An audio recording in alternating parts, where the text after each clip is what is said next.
Wondery Plus subscribers can listen to Crime and Sports early and ad-free right now. Join Wondery Plus in the Wondery app or on Apple Podcasts. Your weekly dose of romance and drama has arrived.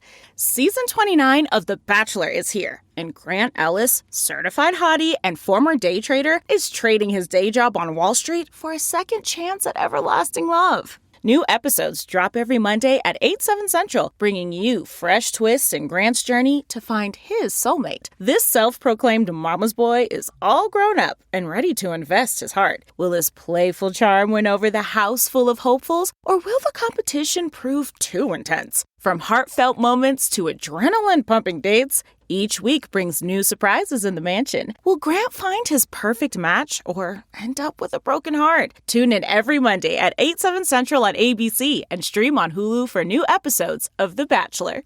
In the depths of an Atlanta forest, a clash between activists and authorities ends in tragedy. I'm Matthew Scher, and on my new podcast, We Came to the Forest, we expose the hidden truths behind a shootout that left one activist dead and countless lives forever changed. Binge all episodes of We Came to the Forest ad-free on Wondery Plus.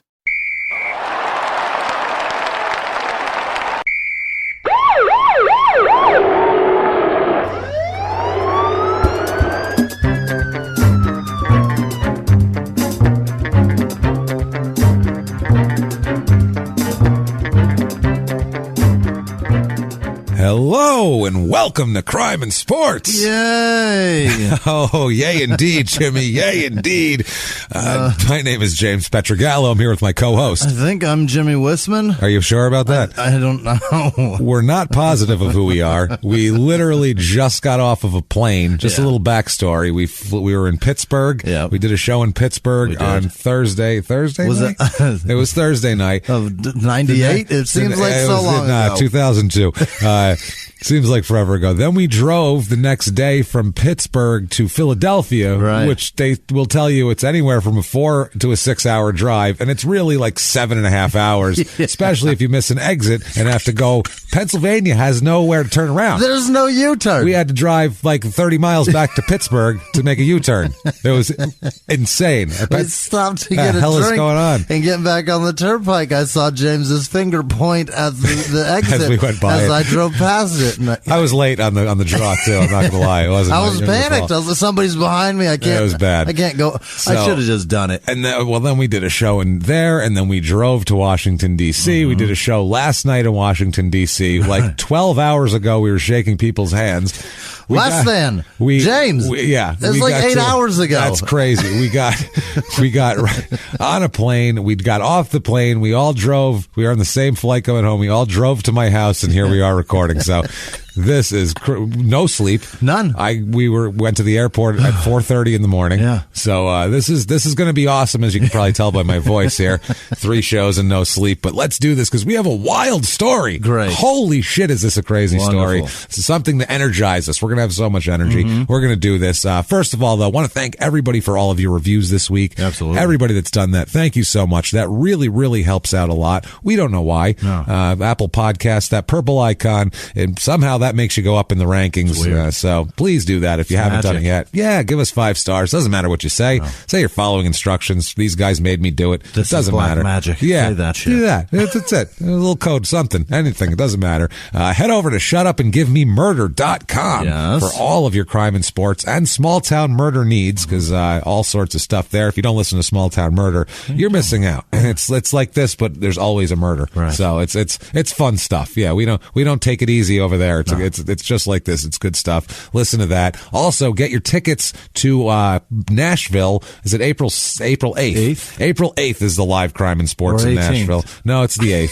It's the day before, so it's the 8th. Okay. So, it's the 8th. So, get your tickets for that. There's still a few tickets left for that. They're probably going to go pretty quick. I know it's in April, but it's almost sold out. So grab those now. And also, if you want some small town murder tickets, that's where you get them. Right. And all that good stuff. Merchandise. Yeah, there's not a lot left. for the tour now. There's literally like 40 left for the rest of the year. They might be in Chicago. No, those are gone, I think. Those are just about gone. A couple in Houston. That's it. Maybe like 5 in Houston, like 10 in Chicago, and that's it. Everything else is sold out. So come see us there. There'll be new shows in 2020. Never mind all that stuff, though. If you want to be an even bigger hero, one of our producers, one of the people we love so much, and we're going to talk like they're heroes at the end of the show. Not today. Not this week because there was no time to do it, but next week and at the end of Small Town Murder, you can listen and hear that. We apologize for that, though. You can do that by going to patreon.com/crimeinsports, or you can make a one-time donation over at, what is it? Over PayPal. Using our email address, which is crimeinsports@gmail.com. What gate is that at? I don't know what gate that is. I think it stops in Salt Lake City. Do I have to get on a train? I think so. I think there's a train to the baggage claim. I'm not positive. Jesus. This is going to be fun because we're punchy today. Oh, boy, are we I almost, speaking of punchy here, was now that we're starting the show proper, a very, very grown man almost got the back of his head punched into oblivion on a Delta flight from Salt Lake City to Phoenix today. Seat back and wouldn't put it up, and it was the end. I'm kicking it and punching it. Go, put your seat up. We're landing. And he goes, I will. I go, do it. She said to do it. And I'm just slapping the back of, I'm hitting it with my palm striking the back of his seat, just trying to fucking make it so uncomfortable for him. He's looking at me with his hands out. Can you believe this? I'm like, one person on the whole flight in front of me every fucking time. That's what I said. Then finally the flight attendant comes, and I'm like, point, and she goes, "Oh, thank you," and she like fucking shoves. She presses the button and shoved his ass forward. She threw elbow into it. Take that, you bastard! Like, So he pressed the button and sat forward, and it didn't move. And then he sat back and like looked at her like, "Good, right?" And she's like, "No." Plop.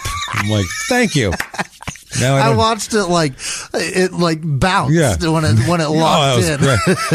Now I don't have to punch him till my knuckles are broken. This is great. With a smile, she goes, "There you go." There you go. Now she was the best. Delta, you have some great flight attendants, I gotta say. She did it with so much passive aggression. It was a plum. She did it with a plum and a certain elan that you don't see very often in a flight attendant. You're uncomfortable. There we go. There you go, big guy. Now your back hurts like everybody else. Oh, I love it. Okay. Now that we got that out of our system, let's do this. Yeah. Let's get to our man of the hour or the couple hours here. Let's do this. It is BJ Penn. Oh, I know him very well. The MMA fighter. He's been around doing a lot of stuff for the last 15 years and been in the news lately, too, this year and everything. So the least athletic-looking MMA fighter in history. Yes. Well, let's talk. He's got a weird story. Yeah. He's an interesting cat, let's just say here. He's got some issues, I would say. His actual name is J, not the letter J, J-A-Y. Yeah. Second name D, D-E-E. No. Penn. Third. Oh, what? The third. Now, but two other dickheads. What? No, there's more than that, okay. Jimmy. That's the thing. He's not. This is another junior level that we're reaching this week. I'll explain it in a minute of how this happened, but this is worse than Otis Jr., Nixon Jr. This is worse than that. His name is J.D. Penn. His name is J.D. Penn the Third. Okay, that's his actual name, but he goes by BJ. Which makes for no reason. Well, there's a reason. Okay. It's a stupid reason, but there's a reason. It has nothing to do with it's silly. Nicknamed the Prodigy. Yeah, that's what they always push him as. Yeah. Born on December 13th, 1978. 5 foot, and then when he fights, he's 5'9", about $145. He's not that big. No, he's a middling guy there in the weight division in 145. He is the third of 4 sons. Oh. Okay, there's 4 kids. He's the third. Now his family has money. Yeah. That's the thing. Like they do well. Oh yeah, he comes from a pretty affluent family. They're like a prominent family. His mother is of Korean descent. She's born in Oahu, and she comes from. She's also a successful businesswoman, and her family was successful as well. Okay. She does pretty well. I believe she once ran for Hawaii County Council at one point, and shit like that. So they're kind of society people too. You know, they're not like kind of like new money dirtbag types, as they would, like as society people would look down on people like they have new money. I swore he wore like some sort of necklace into the ring a couple of times. Probably. Too. He's some all sort sorts of Hawaiian. Pacific Islander shit. Yeah, he's into the Hawaiian shit completely. He grows up in Hawaii, as we'll talk about here. He was born in Hawaii, actually, BJ was. His father's name is J.D. Penn, okay, same as his. He's Irish, his father is. Not from Ireland, but an Irish guy from America. So just your average dude from Boston, pretty much. Right. Yeah, it's just that's his dad, and then his mother is Korean, and that sort of thing. Now they call his father, who's J.D. Penn, they call him Pops. He apparently moved from. This is some good info from a Honolulu magazine article from back in the day. I don't know where the fuck I found that, but yeah, some of this stuff comes from. They moved from. I guess the father moved from Hawaii from Kansas, really, in the mid-70s, which is quite the move. Yeah, that's an awesome move. Yeah, imagine. I mean, no offense, Kansas, but you look out the window, you see what it looks like. You're not Hawaii. Yeah, look at a Google search Hawaii image right now and go, oh, and then hold that up to your window. Put your phone in your window. Juxtapose that next to Wichita. Yeah, put your phone in your window and then look at that and then focus out, focus in, focus out. And you go, oh Jesus, wow, yeah, this is different. He really upgraded. It's an upgrade here. Now he was in Vietnam and he came back to Kansas, and then in the mid '70s he decides to move to Hawaii. So they ended up. They have a big plantation house down there. That's like in Hawaii. Yeah. So if you own any kind of property down there, it's even back then exceedingly expensive. Not in Hawaii. easy to do. There's limited space. Right. It's a fucking island. When they run out of space, that's it. They're out. Yeah. Unless you want to float. That's you fucking figure out a way to make shit float. Unless you build your own fucking island. Yeah, that's all. Which I saw some news thing of some guy. Some lunatic collects plastic bottles and puts them in big garbage bags and made himself an island somewhere, like a goddamn maniac. What the hell? He made himself an island. There's thousands and hundreds of thousands of plastic bottles that he's collected in these garbage bags, and then he uses those to float, and then he puts pallets on those and plywood and made a fucking island. He's got like this weird island. What he made is a boat. He made a shitty boat. Right. He made a boat that fifth graders would make if they wanted, hey, we can get to the middle of the pond this way. The thing about an island is that it doesn't float. Yeah. It's attached to the earth down there somehow. That's a good point. And this is his second island. His first island was lost in a windstorm. Yeah. So as few islands are. Hurricane Andrew comes through. Few islands are broken up by wind. That's the thing. I mean, they might be, trees will go down and stuff like that, but they won't just be broken apart by the wind. Volcanic rock tends to hold up pretty well. Just anything, even just sand, it just works. So not in wind. What a dipshit. So yeah, it's this place. I guess they were by Hilo Bay down there, and big house, big property. He grew up in a nice. He's a have. He's a have. He's a very have. Now, his nickname is BJ, which is a shortened version of Baby J, which is what they called him because, Jesus Christ. Okay.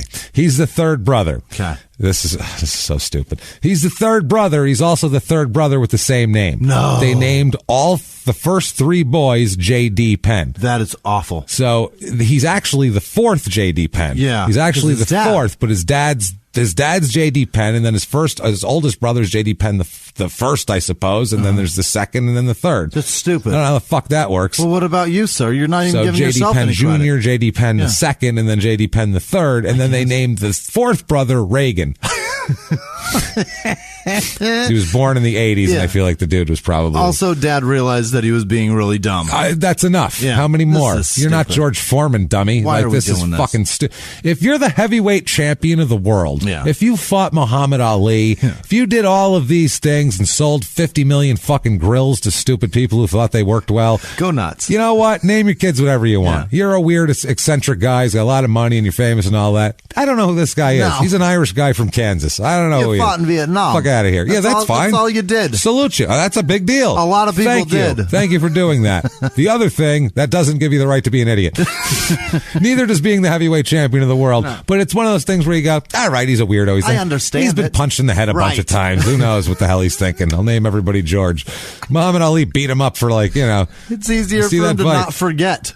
That's all it is. So, yeah, that's crazy. So, I don't know why he did that. Also, Baby J is his nickname, and he looks like an overgrown baby. Yeah, so Baby weird. Huey. I would, yeah, Baby H, I'd call him. Yeah, BH. BH. So, BJ is Baby J. Okay. And he's actually JD. This is so stupid. Yeah, name. What a dumb thing. And in order to, they said they named them, gave them each a nickname, in quote, in order to avoid confusion. Yeah. How about give them different names? How about give them real fucking names? Give everyone a different one. You won't be confused at all. Steve, Todd, George. Hey, done. Bill, Larry, who knows? Anything. Zero confusion. No, none. That's Tom and that's Bill. Right. I know who the fuck these people are. These are all JDs. Oh, wow. But one is J and one goes by JD and then he goes by Baby J. That's to avoid confusion, even though they all have the word J in them. Right. He got Stupid. J and JD, and then he's like, I give up. Yeah. I've exhausted both of your names, son. Yeah. It's poor little, at least little Reagan didn't have to be JD Penn the Fourth, though. That's God, awful. Jesus. So, yeah. Spelled out. It's, JD. Oh, my God. It's so weird. It's just I don't know what That's the hell ever was going on there. So when you come from that kind of weirdness, bad things are sure. It happens. Look at this. That's why we have the show. We explain the junior process. You started your life with confusion. Yeah, he took it to another level. He's got 3 juniors that he made. I don't care. You can name them second, third, Baby J, this one, that one, Tom, Bill. These fucking juniors. Yeah. He has a bunch of juniors that he made. Now, by 1995, he's 17 years old. He said he'd basically just like to hang out and fight. He said he just liked to scrap all the time. Like he was just liked to fight. He said for everyone, all the kids he knew and everyone around, it was everybody just liked to street fight. That was just like almost like a sport. Yeah. It was fun. Yeah. You go out and you get in fights and you know, I mean, that happens. Yeah. I went through that phase as a teenager. Also, you're on an island. There's only so much things you can do. Yeah, I guess you get bored. I don't know. It's not so much. It doesn't matter. No. When's the last time you slept, Jimmy? It's fine. English isn't going to come out properly here for any of us. So he said, it was just fun and it was a way to get your aggression out and shit like that. Now, where he grew up is not a rich area, but his family had money. Okay. So like most of his friends are not wealthy. They're, they're kind of street kids. That's the way to do it. Yeah, they're kind of street kids. And then he's comes from the edge of the neighborhood there with a nice big house and has everything but still hangs out. But at the end of the night, he gets to go home to a nice house. Yeah. And then, fix his wounds there. Right. Lick his wounds. He's also kind of the one that just, the privilege is beautiful there. That's fantastic. Oh, you can God. Go run with the thugs and then sleep in a queen-size bed. That's pretty good shit when you're a kid. Yeah, it's not bad. Apparently, this town had a bunch of basically 2 big giant apartment complexes that were kind of the equivalent of projects, basically. They'd, you don't need much credit to rent there and shit like that. Very cheap rents and also kind of shitty conditions, making them cheap rents. So if you didn't have a lot of money, that's the only place you could live. And so it was kind of it's kind of a tough area there, you know what I mean? So his brother Reagan, who's his youngest brother, or his only younger brother, I guess, he said, quote, "There was always somebody on the street ready to try and take your bike when you were riding home." So it was that kind of thing. He always had to fight. That's why fighting was a way of life, because, if every time you go out, somebody tries to take your bike, you got to fight for it. Also, they probably have the nicer bikes. I'm sure, yeah. They're like, oh shit, yeah, they got a nice. He's got a dyno. That's the other thing. Also, a lot of drugs in the area, which I mean, it's the '90s in Hawaii. There's a lot of drugs. They had like a bodega that was, a drug spot, like a secret drug spot, kind of like on The Wire with.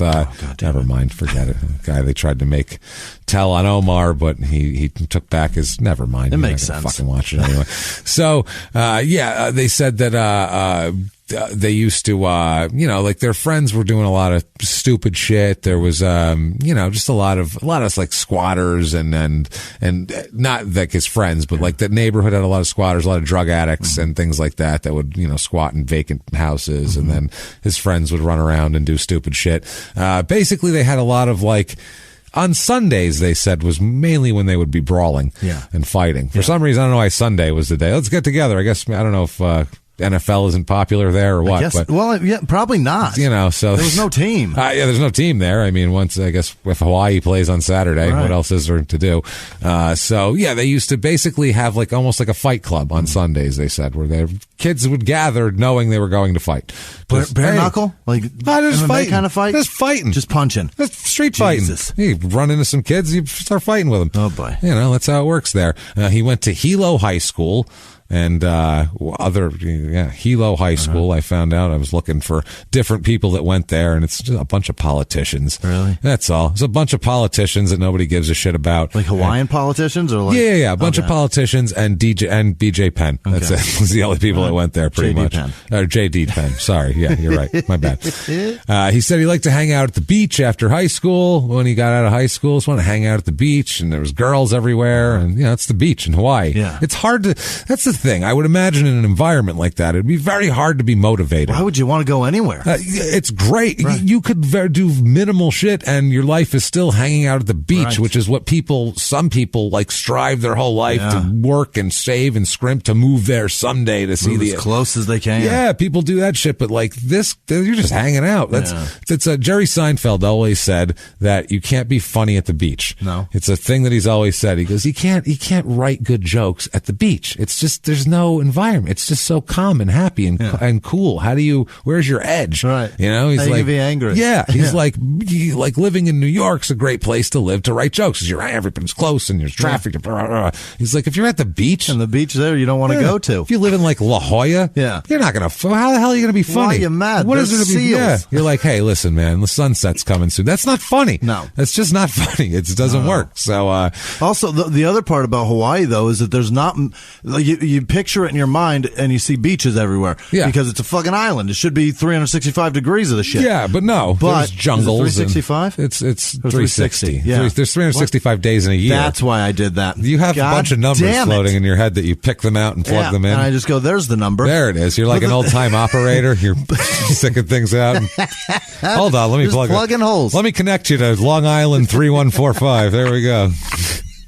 But the thing about Hawaii is that there's not a lot of beaches that are usable. A lot of them are rock cliffs. Yeah. A lot of them are just jungle. Right. That's a lot of that shit. And you gotta pick and choose where you're going to go to this beach. And then a lot of them, most of them, probably all of them, are pretty much inhabited. That's now. You have private beaches too. Yeah. A lot there where people own their own waterfront there. Now, so he's just kind of rudderless, hanging out at the beach. This isn't sustainable. No. Hanging out at the beach, trying to pick up girls street fighting on Sundays. Jesus. That seems silly, this sort of thing. So finally a guy named Tom Callis moves in down the street. Now Callis is a martial arts guy. Yeah. He was training for his 5th degree black belt at the time, for, I guess, Brazilian jiu-jitsu. Yeah. And his first day in town, he puts up a bunch of flyers for students he wants to teach. Because he's obviously 5th degree black belt. He can teach kids something. Yeah. Credible guy.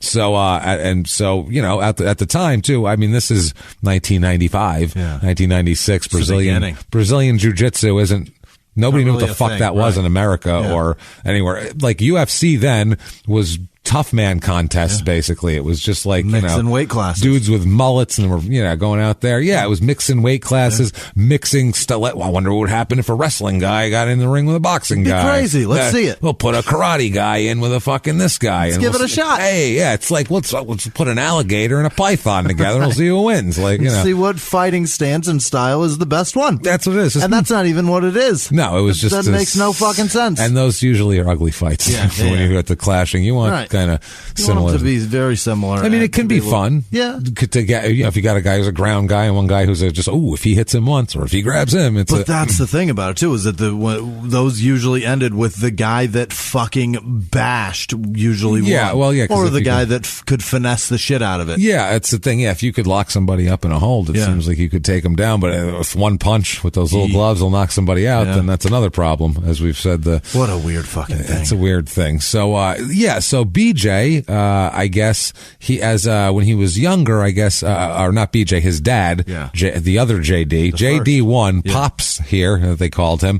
I guess he did some karate as a younger kid, so he kind of thought that it was a good thing for maybe if his kids got involved with it because they have no discipline and they're they're fuck-ups, basically. They're winging it. And he's like, maybe if we get them in a structure and focus this, they like to fight on the street. Maybe if we focus some of this energy in the right direction. Channel it to money-making. This could be, or he just wanted, discipline. He wanted them to have some discipline and have some, control over themselves and kind of have some respect for the world. Got it. That sort of thing. So, the father called this Tom Callis and said, all my kids want to do this shit. So, and I guess the weird thing, they met at one point because I guess Tom Callis, one of the buildings, the place he was using as a instructional deal, dojo, or whatever the fuck you want to call it, is one of Papa Penn's properties. Oh. So, yeah, they own a bunch of property.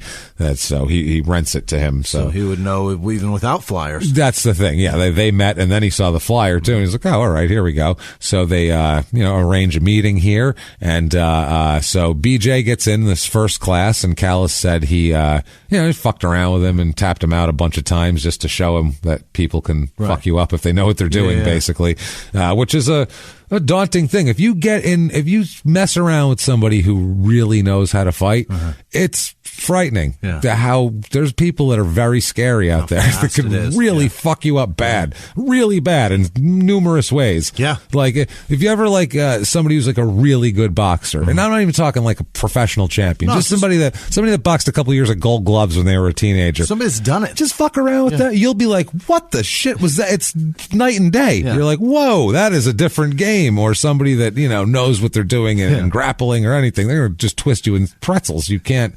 It's like going up and holding a baseball bat. I can hit a ball with this, and then somebody throw it 92 miles an hour, and you go, "Holy shit, that's not hit that. I can't hit that." Yeah, I have a bat. I mean, I can swing it, but this is a great way also of selling what you're selling, because if you can show somebody, you want to know how to do this, you want to do that, you want to know how to do that, and that's what it was. I can show you. That's what it was. And he said so this was kind of a humbling experience. He was used to being a badass on the street, and this guy's just fucking around with him. And he's like an older guy. He's not some tough street kid. Right. He's some like man who's like a normal tough street man. Yeah, he's not even a street man. He's just looks like a dad. And he's just fucking you up. He's not in those white Nikes with the blue swoosh. You're thinking you're a badass street dude, and he's just twisting you in pretzels and making you cry or whenever he feels like it. And some Chicos. Yeah, that's it. Perfect. That's Hawaii. What the hell? So, this BJ said of this time, quote, "Back then I had no clue. I did jujitsu because it was fun and I was good at it. I thought it could gain me some status and respect. I just wanted to own Hilo." So he never had any real aspirations. Tom Callis says about him, that we're talking about, the guy who took him in here, the instructor. He says, quote, "One day I was too tired to grapple with BJ. Remember, I was 37 and he was 17, and so I suggested that we slap box a little bit. Well, at that time, I had already been studying the martial arts for more than 25 years. I was no stranger to fighting, and I had way better than average hand speed. So we took our stances, and boom, before I knew it, BJ had hit me 3 or 4 times in the face. I remember getting real wide-eyed and, well, not angry, but determined to teach him a lesson. So I started after him, which only gave him another opportunity to hit me a few more times before I could react. It was really humiliating. I left the workout that day thinking I was just too old and washed up to be doing this kind of thing with a bunch of kids. Of course, now that he's clearly recognized as one of the best fighters in the world, I don't feel so bad." This was when he was at his peak. He said, "BJ's dad used to come to me every so often and say, BJ's going to be the best fighter in the world." And he said that he'd heard that thing from 500 other dads, and he would just say, "Oh, you think so? Yeah, right." And he goes, "Well, actually, I was onto something here, this guy." So I guess there was no other Brazilian jiu-jitsu classes there except for his.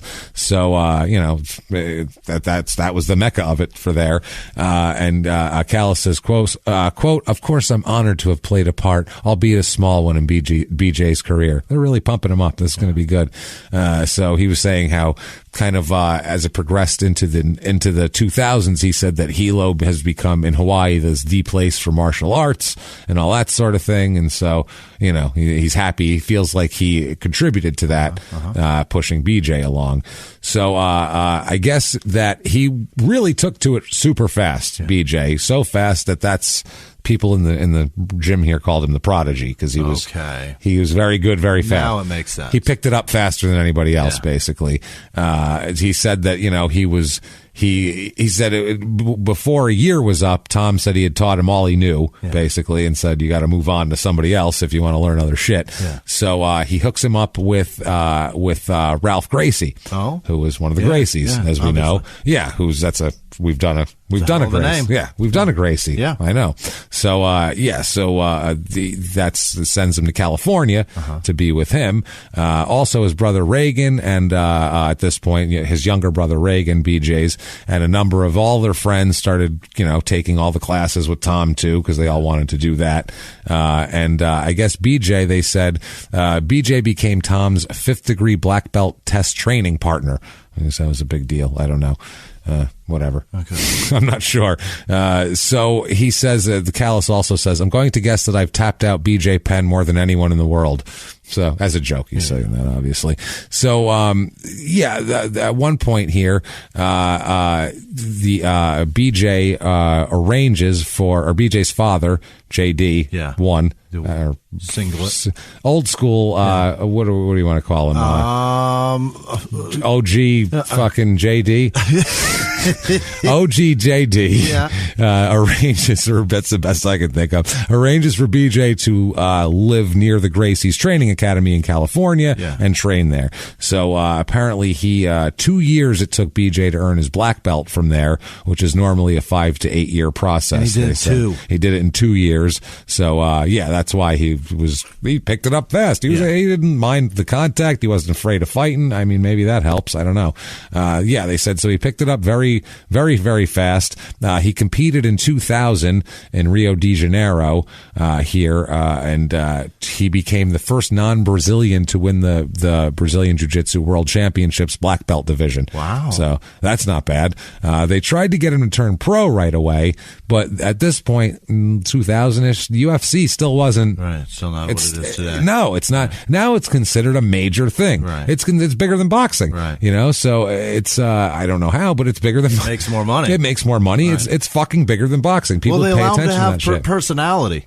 Yeah, boxing, you can have as much personality as you want. They just don't pick the guys that have it. It's not produced. Well, they don't pick. They pick the guys who fight the best. Yeah. That's what makes me. That's why I always question UFC's fucking reality. And I'm not saying all of the fight. I've said it 100 times that I think there's a lot of some of that shit is worked. Showmanship. Yeah. It's fucking worked. I just think I just think it's fucking wrestling. Especially the way it's like it's not like the way it's on TV and they have the Ultimate Fighter things. Yeah. It's just too easy to just say, but if we just did this, we'd make it so much better. Right. That's how wrestling got started. At first, they fucking actually wrestled. And then they went, well, why are we beating the shit out of each other? We could do this every night in different towns if we just pretended and did the shit that we would do for much longer. Right. And then we could make the fights more exciting. Yeah. And then after that, if we could maybe make it a draw or something, we could get people to come and pay fucking see it again. Have a storyboard of somebody to win. Yes. And in boxing, they did the same shit for, it was very crooked for a long time, and I don't see how it's 100% on the up and up with UFC. I know some people disagree. I don't give a fuck. It's just there's too much opportunity for it not to be. We don't. It just seems. I don't believe in the good nature of humans. No. Put it that, especially when large sums of money are involved. I just can't imagine. Huge sums of money. Piles of money. It's just too. Have you seen the houses that Conor McGregor Airbnbs? And they're insane. It's crazy, and it would only have to be 3 people that know about it. Right. That's all. And then Conor McGregor's got a giant house. I assume one of these pissed off fighters would blow up the spot at one point, but there's got to be some other way. There's got to be some way to work it. That's all I'm saying. So it happened. It's got to have happened. It's got to be. So he said though he wasn't really interested in it at that point because it wasn't as big as it is now. He was just like, I don't know, what I'm doing here is better, Yeah. So he wanted to open a school in Hilo. That was his plan. He was like, that's better than. When you say Hilo, is it Hileau? No, Hilo. Oh, it is Hilo. Yeah. I was figuring H-I-L-O. It was like Hilawea or something. No. H-I-L-O. Really? Yeah, that's Hilo. That's where he's from. That's where he's from, yeah. Or Elo. Or Elo. I don't know. I'm calling it Hilo because I don't know any better. It looks good. And if I mispronounced it, I don't know. The fuck? I'm never going to go to Hawaii, so don't yell at me. I don't care. It's probably Hilo or something. It's too far. I hate that fucking... At this point, I'm not traveling anywhere ever again. I'm not getting on a plane for 6 hours again. I don't care where it is. I don't care if it's to the, Fountain of Youth. I'm not going there. That's too far. Let's just hang out at home. Yeah. So he says, quote, I got my black belt in 2000. That was my college and my diploma. I just wanted to teach and travel. Others tried to push me, saying I was a great natural fighter, but MMA wasn't one of my goals. So understandable here. You could see that. He has a good run, though, through the late 90s here. In 1998, he got in 2000 is when he won the world championships there, placing first in the black belt division. Yeah. In 1999, when he was only 20 years old at that point, he was third, and he got a bronze medal there. And then in 1998, he was a silver. So for 3 years, he was really strong there. And but they at that point, they thought that he might have had the fastest legitimate black belt of anybody that was out there. Really? Yeah, that they said. So made him like kind of a legend. Quick, yeah. And then in this arena in UFC, they really wanted a guy like that, and he's got a nickname, and holy shit, this is going to be great. Caught lightning in a bottle. That's right. So they finally talk him into it. Hey, everybody, just going to take a quick break from the show to tell you about the good people at Simply Safe. Yeah, simplysafe.com. SIMPLI safe.com. That's right. On average, a burglary happens once every 23 seconds in the U.S. That is ridiculous. That's so many. And it happens. You've listened to our shows. Yeah. Bad things happen to people. Constantly. You need to get some home security. And people don't get home security because it's annoying. It's confusing. It's a hassle. People will come over to your house and tell you basically, you're completely vulnerable. The only way we can do it is to tear your walls apart and it's crazy. It's going to be super expensive. Not with Simply Safe. That's the thing. Simply Safe makes it easy on you. No contract, no hidden fees, no fine print. What they do actually, Simply Safe protects every door, window, and room with 24/7 professional monitoring for just $15 a month. It's won a ton of awards from CNET to New York Times Wirecutter.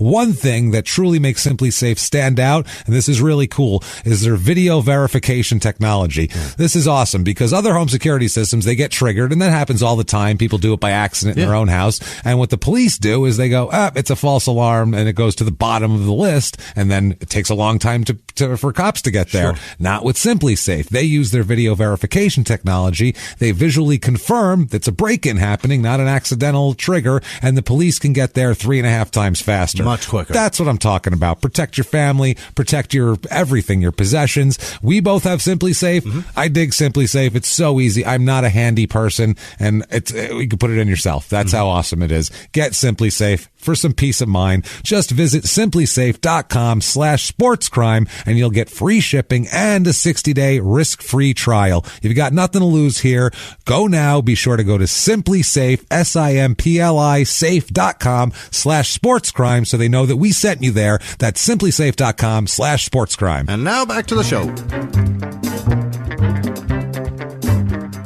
And he fights on May 4th, 2001 is his UFC debut. He starts right off in UFC for MMA. Like, he doesn't go to... No parking lots for him. No parking lot, no shitty sports bar parking lot with people walking around punching concrete walls and screaming at themselves. Well, actual shit here. Open micer goes over some notes on a pad. Oh, God, that was a nightmare. If you don't know the story, Jimmie used to run this terrible open mic. No, I didn't. You did. No, well, it was my responsibility, but I never fucking went. I was going to say I pawned that shit off on you accidentally. I didn't want it. You didn't. No, I didn't want it. You didn't show up, so I was like, well, I'll do it, I guess. If you're not going to be, it's it's much like the show ended up developing. I'm fucking around. But yeah, there was this open mic that Jimmie technically ran. Yeah. And in the bar at the same time, on the other side of the bar, they would have like ghetto fucking horrible. Yeah, like on the street UFC fights in the parking lot. Not UFC, but MMA fights. Right, very shady, organized. Oh. There's a dude in the corner counting money, but nobody can see it. It was a cockfight with people. That's all it was. It was people cockfighting, and these guys would be screaming and bashing their head on concrete walls to get ready for it. And we're like, we're trying to tell jokes over here. Trying to tell a dick joke. And when they wandered into the room, not good senses of humor on these gentlemen, ever. No. They're never funny. They never think it's funny when you make fun of them, which is not cool. I guess that's why they learn to fight. Right. Because they go out there. That's their sense of humor. They have no comeback for being made fun of. It's usually somebody getting choked out. I got to learn how to punch better. Right. This is annoying. And then the place was on the news because it didn't have doctors on hand. That was amazing. Yeah. They just had fights in a parking lot with no doctors. Nobody. People could have been dead. No problem. Shut down. Oh, Jesus. So, May 4th, 2001 is UFC 31. Oh. So, God, that was so long ago. So early. Locked and Loaded is the name of this one. It's at the Trump Taj Mahal in Atlantic City. Long bankrupt, I'm sure. I'm sure that's been repossessed 12 times over like the rest of the fucking casinos he had down there. Versus Joey Gilbert, who's a 2-3 career fighter. This is the end of round 1, 4 minutes, 57 seconds. The end of round 1. It's a TKO. BJ's first win, and there won't be a lot of stats in this one. He didn't fight a million fights or anything like that, so don't worry. Some people bitch about stats. It's like we have to set the stage. Right. So I'm trying to know what they did. And let's be also realistic about this too. We're trying to, if someone's a hardcore sports fan, let's say last week was Doc Gooden, which was a fucking crazy episode. If you haven't heard it, listen to it. But last week's Doc Gooden. So let's say you're a really big baseball fan and a really big, maybe a Mets fan or whatever. You want to hear some stats. You like to hear shit. Oh, shit, I forgot his ERA was that low that year. Right. You like that stuff. And then some people are like, I'm just bored by the stats. And it's like, I don't know what to do with that because we can't be all things to all people. So we have to tell you who they are and what they've done to make it matter why they fucked up or how they fucked up. Otherwise, it's just some idiot. Right. Otherwise, it's a guy that, like me, that worked in electricity and now he's in jail. But what did he do there? Yeah, that's why. How did he get to jail? Why do we care? What does it matter? We care because he didn't fucking have to. Exactly. That's the thing. He had other options. Yeah. That's just another way to make livings or make a living or whatever. So that's he's 1-0 there. June 29, 2001, UFC 32, showdown in the Meadowlands. Oh boy, the Continental Airways. Remember Continental Airlines? Yeah. Holy shit. Are they gone? They're gone. Well, there's like 3 airlines. There's long gone. Yeah, long gone. Who United? I think probably, it's probably United. It looks like it. That logo looks like they incorporated the it. Globe. I'm not. I'm not sure. He fights Din Thomas, whose nickname is Dinero. Of course. Well done. Nice pun. Nice job. This is a 26-9 career fighter. Okay. So this isn't some new guy. They're giving him somebody to fight right away. And BJ wins this one too. A TKO in round 1 at 242 with punches and knees. Okay. So fucks him up good. 2-0. November 2nd, 2001. They skipped some time there around September. Yeah. Probably didn't hold many events. No. This is UFC 34. High Voltage. Very creative name. Yeah. This is at the MGM Grand Garden Arena, though, in Vegas. Mm-hmm. They're stepping it up a little bit. This is versus Cowell, I guess is how you say it. Caol. Cowell? Is that Cole? Uno? Is that Cole? No, Cole would be Coal. Cowell. This is stupid. K.O. Uno. Okay. He's a 33-20 fighter. He's still active. He fought like 3 months ago. No kidding. He's still an active guy. Yeah, a lot of these guys, they fight forever. They do. They fight like a Vander Holyfield. Yeah. They must be. Well, it takes him a minute to retire because there's not a lot of money involved at that point. Yeah, I think. Yeah, that's the other thing. And at his level, we don't even know how to pronounce his fucking name. That's because we've never heard of him. He's got 53 career fights and a high level. That's a lot of fights. That's a lot of fights. And I've never heard of the fucking guy. Well, BJ barely heard of him too, because BJ wins by knockout in 11 seconds with a punch. So he just says, "How you doing?" and knocks him out, basically. I don't know. That's a shit way to go down. But that's the weird thing when you're dealing with those tiny gloves. That's what could happen. You know, I've never seen that in boxing. An 11-second fight. Catch a one punch? Never happened. No? It's just never happened. I mean, Tyson did it once, didn't he? Not in 11 seconds. The guy would back away from him for at least the first 20, for Christ's sake. What's the fastest he did it? 20? No. I'm trying to think. He did a couple Spinks was 91 seconds. Really? Which that was Michael Spinks. That was a huge fight, too. Yeah. That was 91 seconds. And I want to say, I mean, Christ, he had to have done it earlier. Something early. You watch those first 20 fights. Yeah, some of those. Like, he was fighting like skinny white dudes with mustaches. Right, he was to have like a union job. Blasting them. Oh, clearly a guy who is like a union electrician during the day, and he's like, I'm going to step in there. And when Tyson hits him, you see his puff of hair go up in the air. And then you go, instantly regretting this. It crumble to the ground in a puddle. And you go, oh, that guy's not a... I feel like his first fight, the guy's name was like Greg. And it was very obvious that guy was not a real fighter. fighter. A lot of his first 20 fights were guys like that, but those were the other guys in the rankings at the time. He did take I remember the one where the guy with the mustache, the like push broom, looks like a little better in shape Tom Selleck got the living shit beat out of him. But it took a little bit. It took a round, or maybe two. Because he might have been a journeyman, knows how to survive. But then at some point, you're overwhelmed. So you're just going to be overwhelmed by Tyson's onslaught back in the day. If you're young and you're whatever, or if you've forgotten, I've said this before, but we have a lot of new listeners. So if you haven't heard me say this multiple times, go to YouTube and look up Mike Tyson's first 20 fights and watch them. Watch them all. It won't take very long. That's the thing. This is an under a half-hour clip of his first 20 fights. You can do it on your lunch break and still get a sandwich. And just while you're waiting for your shit to be ready. While they're making a Subway sandwich, you can practically watch his first 20 fights. It's the most entertaining thing in the world. It's a 17, 18-year-old kid coming out and just blowing people up with the most outlandish punches you've ever seen. Just fucking looks like he's 3 times stronger than everybody else. It's just not even fair. And he's a child. That's a child pummeling grown-ass men. Yeah, that's what I mean. Just, wow. It's bad, too. Hurting them. Shocking their heads don't come off. They are hit so hard. It's what I mean. It's brutal. So, I mean, when you hit somebody and your fist goes inside them, all of that mass has to go somewhere else. Your organs spread out. So it's got to go into, like, your shoulders, into your chest cavity. He had a lot of nicknames. The Dynamite Kid, Mike Tyson, they called him. I don't know why they stole that from the wrestler, but they called him Iron Mike Tyson. They called him all this shit. They also called him the organ spreader. The spleen splitter. The spleen splitter. The pancreas popper. Liver lacerator. I love it. I fucking love it. The lung lopper is here to get you. I love it. I fucking love it. Stomach stretcher.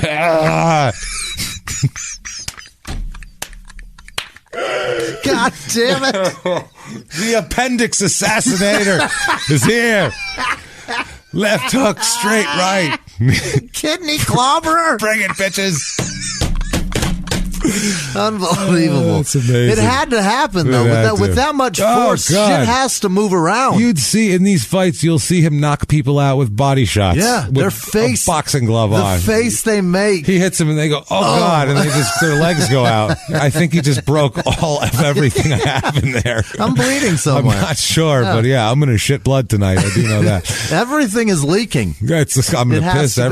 Blood's going to come out of a lot of different. I better. Shit is stretched. I got to go back to the dressing room here. So January 11, 2002 is UFC 35 Throwdown. Oh, he fights Jens or Jens. I don't know. Jens. I think it's Jens. Jens Little Evil Pulver. Oh boy. Yeah. He's a 27-19 career fighter. He's been around forever. This goes all 5. This fight, majority decision loss for BJ. Oh no. So hands him his first loss, brings him to 3-1. May 10th, 2002, he fights at UFC 37. He skipped one. High Impact. Here he fights Paul Creighton, who's 3-1 in his career, and he won his first 3 fights. So that tells you a lot right there.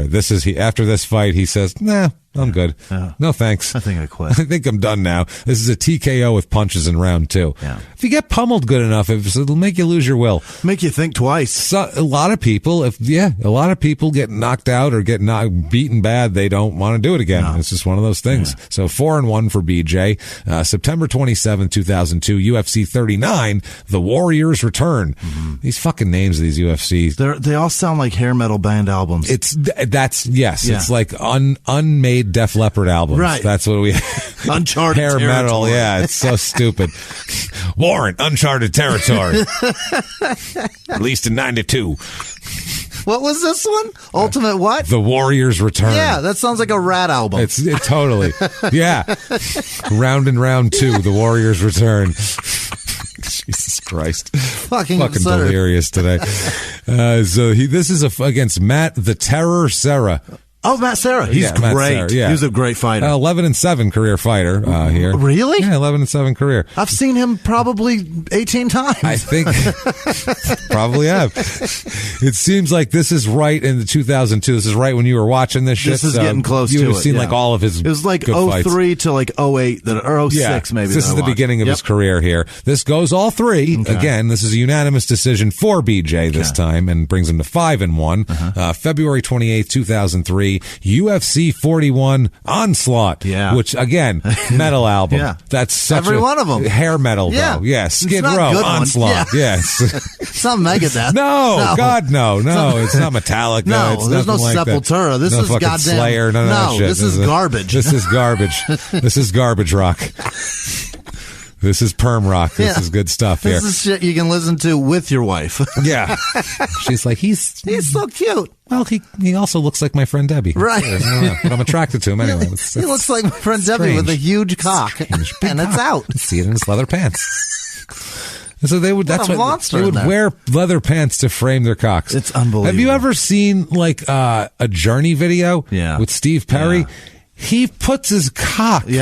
On the thigh. Like on his thigh, and he just stands there with these tight pants. You're like, your cock is just on. And the way he's moving. Take it out already. Yeah. It would be less, it would be less sexual if he just took it out and hung it out of his zipper. I can see the ring around your cock head. It's less aggressive just to dangle it from your zipper. You're like, maybe he has to pee. That's weird. It's weird. And he like the rock back and forth as he's singing. It's clearly to stroke it to make it harder and bigger. To get a little pulsating, and you want get a vein to pop in those, can see in those pants. Yeah, you want to really be able to see it go. Jesus. Well, this day he fights Uno again. Cole or Cowell or whatever the fuck his name is. Okay. This goes all 5 again, which is interesting. All 5 again, and it's a draw. Yeah. So he's got an extra number. So with Cowell, it's either 11 seconds or 25 minutes. Yeah. There's no in between with this fucking guy. They either fight all night or for right away. It's a draw, 5-1-1. October 10th, 2003 is Rumble on the Rock 4. I don't know what the shit that is.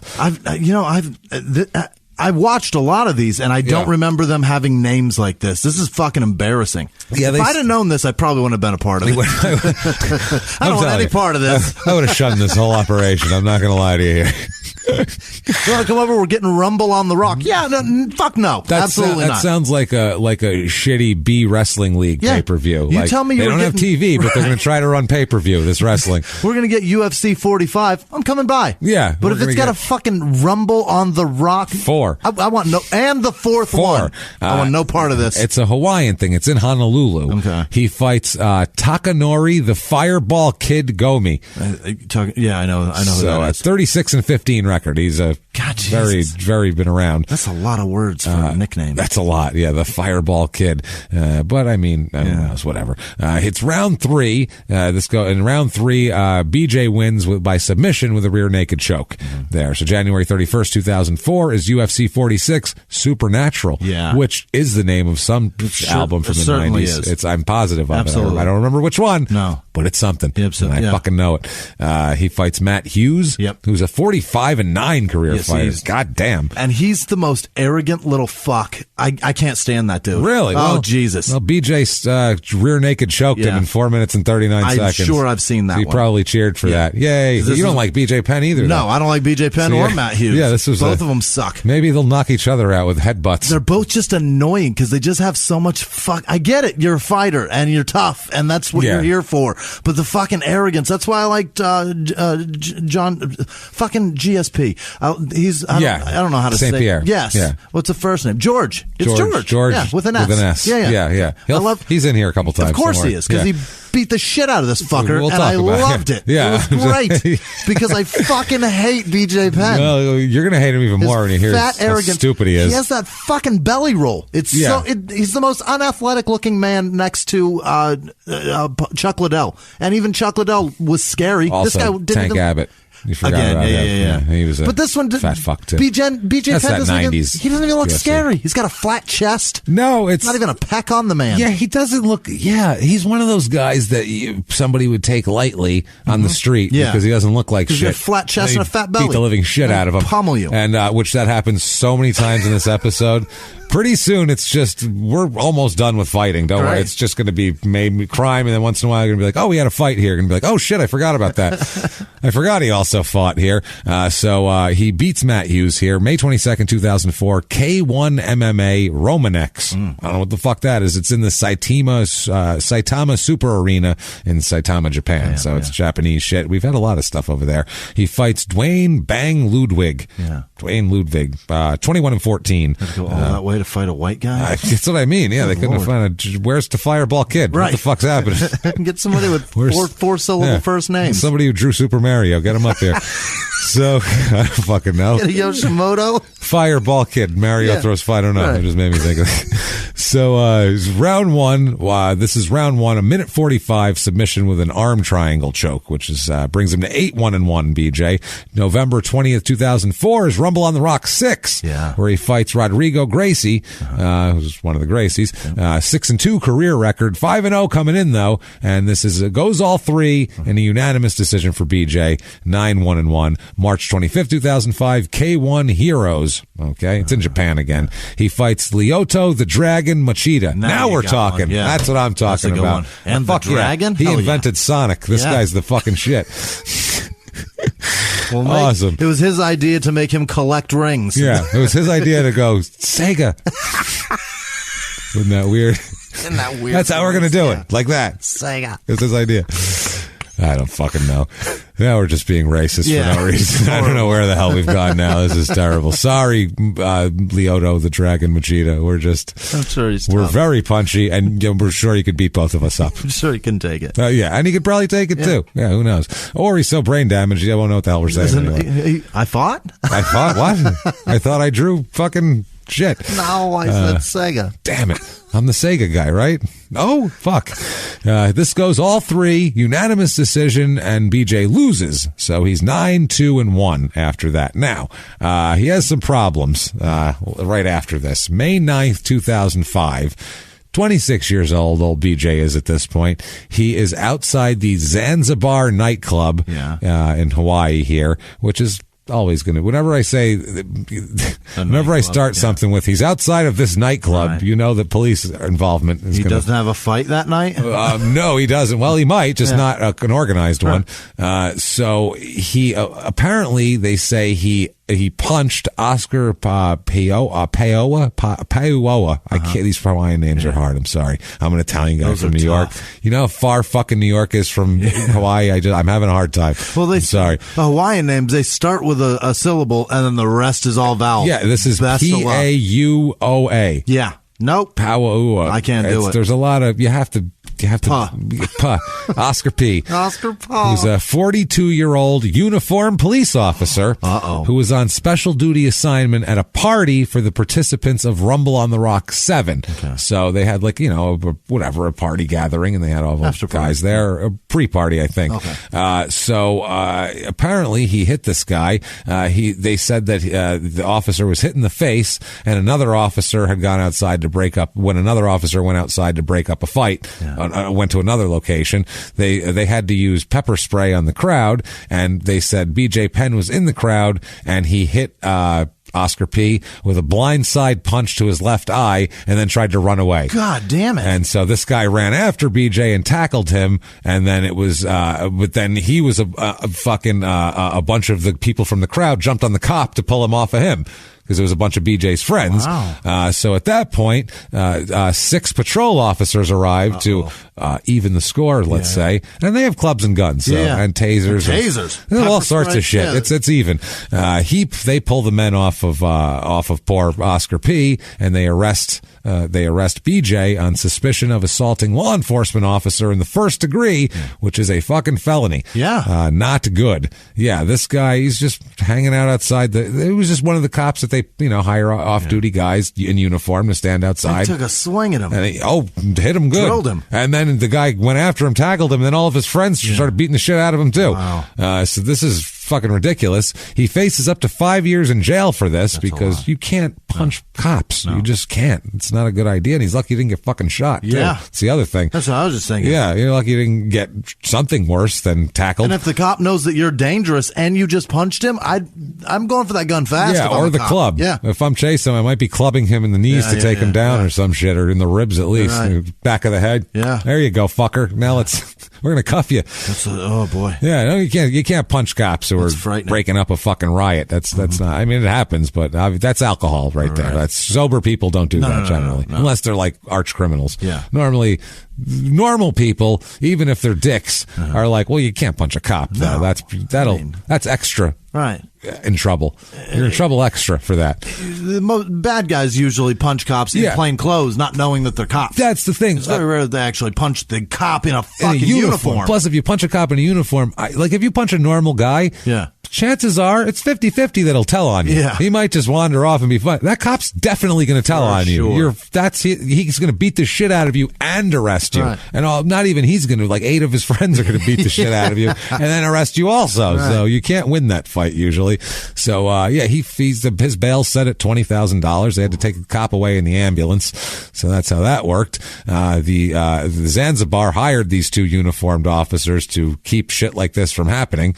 There was, apparently the officers were there to give the fighters privacy to keep, because there's about 600 people in the club, and so they were trying to keep them separate from the fighters so they could have their own area. And they said they didn't have any problems until that happened, obviously. So they said that this basically turns into a big, because it's on an island, shit spreads fast. Like it's like a small town, an island, even if there's a lot of people. That's the cop that got assaulted. That's what I mean. It's a big deal, and he's one of the more famous people from that area. Yeah. He's on TV and he's in the UFC. He wants to own Hilo. That's what I mean, and he kind of does. So his brother, who helps run the entertainment company that promotes the fight that he's in, the Rumble on the Rock. That's why he's doing it, because his brother promotes it. He says, quote, "It's definitely not good. We're still investigating everything that happened." Well, no shit. So that was that. That's going to court. And then July 25th, 2 months later, 2005, is the K1 World Grand Prix Hawaii, where he fights Renzo Gracie. Okay. So another goddamn Gracie, 14-7 career record for him. This goes all 3 again. Unanimous decision for BJ. Great. So 10-2-1 for old BJ here. March 4th, 2006. It's UFC 58, USA versus Canada. At least it's not a silly goddamn name. Right. This is where he fights St. Pierre. Yes. And he's a 26-2 career fighter. That's a bad motherfucker. He was the best pound-for-pound fighter in the world. He's bad. This goes all 3 rounds. Yeah. Split decision, too. Split decision loss for BJ. So that's a pretty goddamn close. Yeah. That's as close as you get, a split decision, going the distance. 10-3-1 for BJ at this point. Next, he fights September 26, 2006, is UFC 63, Hughes versus Penn. Yeah. So now he's a headliner here. Yeah. He fights Matt Hughes again, the guy he fought before. This is, there's a TKO in the 3rd round, and the fight is stopped, and BJ loses. Yeah. So Hughes got him back in this one, 10-4-1. So, he's kind of middling and not doing great right now. May 15th, 2007, he releases a book. Oh, what? He's got something to say? He's got something to say, but it's about MMA. Okay. It's not like it's not a life story. It's not like a biography of Justice Thurgood Marshall or anything. Right. It's a riches to it's money. It's not even that. It's mixed martial arts, the book of knowledge. It's just about fighting and fighting styles and things he's learned. Yeah, it's a straight like instructional. Okay. Not instructional, but like a book for people who want to learn martial arts and shit like that, or MMA. June 23rd, 2007, UFC The Ultimate Fighter 5 finale. Yeah. He fights Pulver again, Jens, whatever the fuck his name is. This is a submission, rear naked choke in round 2, so he gets a win back here. 11-4-1 for BJ. So August 6, 2007 is court for the cop thing. This has been almost 2 years. Right. This is crazy. he ends up pleading no contest to reduce charges from the assault on the police officer here. This deal ensures that it's not a felony charge that he'll be convicted of. Okay. The original's a felony, and that's a big deal. Yeah. And will more than likely not have to serve any jail time when he's sentenced. It's probably going to be a probationary thing or, a fine and that sort of shit. So he ends up pleading to a misdemeanor charge of third-degree assault. That's what he gets. So not bad for fucking sucker punching a uniformed cop. Lucky. That's pretty goddamn lucky. January 19, 2008 is UFC 80 Rapid Fire. I don't know. He fights Joe Daddy Stevenson. Okay. That's a weird name. I got kids. Call me Daddy. That's gross. I don't know what the hell's going on there. 33-16 career fighter. Round 2 submission from a rear naked choke here. 12-4-1 for BJ. He gets the win there. Then now we get May 24, 2008. UFC 84 Ill Will. Oh. What happened to the headlining fighters should be in the name of the thing. He fights Sean Shirk, who his nickname is the Muscle Shark. Yeah. Which is what? The Muscle Shark. That doesn't exist. Sean Shirk, the Muscle Shark. The Muscle Shark, Sean Shirk, or Sean the Muscle Shark Shirk. I know who Sean Shirk is. I didn't know that was his nickname, and I super hate him. That's what's on his Sherdog profile. Is stupid. 36-4 career record for him. This is BJ beats him in the third round with a TKO, or by TKO from punches and knees, and he goes to 13-4-1 for BJ. October of 2008, BJ has a daughter. Oh. A daughter is born here. He ends up having two daughters with the same woman, and he says that they never end up getting married because, quote, it doesn't matter that much in Hawaii. What? I don't know what the fuck that means. So there's no legal protections for your kids and your spouses if that doesn't exist in Hawaii. You don't care about the bills and shit on the house if you die. Yeah, I don't understand. It doesn't matter that much in Hawaii. It's not necessarily it's still the United States. Right. There's still law that governs it. It's not the jungle island. It's not fucking the middle of nowhere, Colombia. Right. There are reasons that people were protesting the Supreme Court because they wanted same-sex marriage. It's because there's certain privileges that come along with the marriage. That's why they want to get fucking married. It's not that it's not just that big of a deal. It's not just to take pictures for Instagram. Yeah, it's not just to take pictures for Instagram. There's protections, especially when you have kids. Not that you have to get married, but there's. If you don't want to get married because you have something against marriage, that's fine. But just to say it doesn't matter that much in Hawaii is a weird way to. It's just strange. It's an interesting way of getting out of it. It's just That's a man that doesn't want to marry her. Listen, sweetheart, doesn't matter that much in Hawaii. It's like the dude, years ago, I can't remember. One of the it was a musician that said that. He's not. He told his girlfriend, who's been together with for 8 years, he won't get married till gay marriage is legal in the entire United States. Because he's going to stand in solidarity. I'm like, you're a sly motherfucker, aren't you? It's very smart. That's a real way to look like a. You're really taking one for the team, aren't you, big guy? Going hard for society. Yeah. It's like, I'm sorry. Can't do it till they can. And he's fuck. Shit. We're registered at Target. Shit. All right, fine. January 31st, 2009, UFC 94, St. Pierre versus Penn 2. Yes. Here we go. Round 4, this is a TKO, they call it. It's a corner stoppage. Yeah. It says he doesn't come out after round 4, basically. Yeah. They keep him. Penn didn't. Penn doesn't come out. They keep him in the corner. It's enough, sir. He's had enough. Don't go back. Yeah, he's 13-5-1 at this point. And right now is when he kind of realizes that unless he wants to have a real forgettable career, he's got to redouble his efforts and stop fucking around. He said he was cruising on natural talent, and that wasn't good enough. He wasn't training hard enough. And then he said, finally, quote, I decided I didn't want to be another coulda, woulda, shoulda guy, which makes sense. He also says I think it's from that Honolulu article. Yeah. It's a magazine article. This is such a fluff piece on him. It's unbelievable. He's talk about what a role model he is. Yeesh. He says he takes a role model, being a role model seriously. He likes speaking to schools and children to model healthful eating. He said he puts up videos of his meals on his website. You punched a cop. He did punch a uniform. That's nothing. There's way more. He's already excluded from speaking to my kid about how to be a respectful model citizen. Oh, I don't want to hear from him at all. You punched a fucking cop. And you've been hit in the head plenty. You're Sucker punched a cop. A uniformed cop, mind you. That's not cool. Oh, boy. So he shot a video of his teeth because he had no cavities at 31 years old. Okay. It's pretty fucking amazing, but I don't want to see it. Oh. I don't care. I'll take your word for it. Yeah. You tell me I'm 31, I have no cavities, I'll be like, fucking awesome. Pretty amazing. So, I don't need your dental. Yeah. See the Giants game on Sunday? I don't know. That means nothing to me. I don't need your records. Yeah. So he also, he says that he's virtually the only one in the UFC to publicly condemn steroids. He said that that sport, the testing's so flimsy at this point that he would say 90% of the competitors are on steroids. But not him. Right. So, that's why I lost a couple fights. Obviously, steroids, which I'm sure maybe that's true. And BJ does not look like he's taking roids. He's right. He does not look like it. He definitely doesn't look like it. He's smooth chest. Oh, yeah. Oh, smooth chest.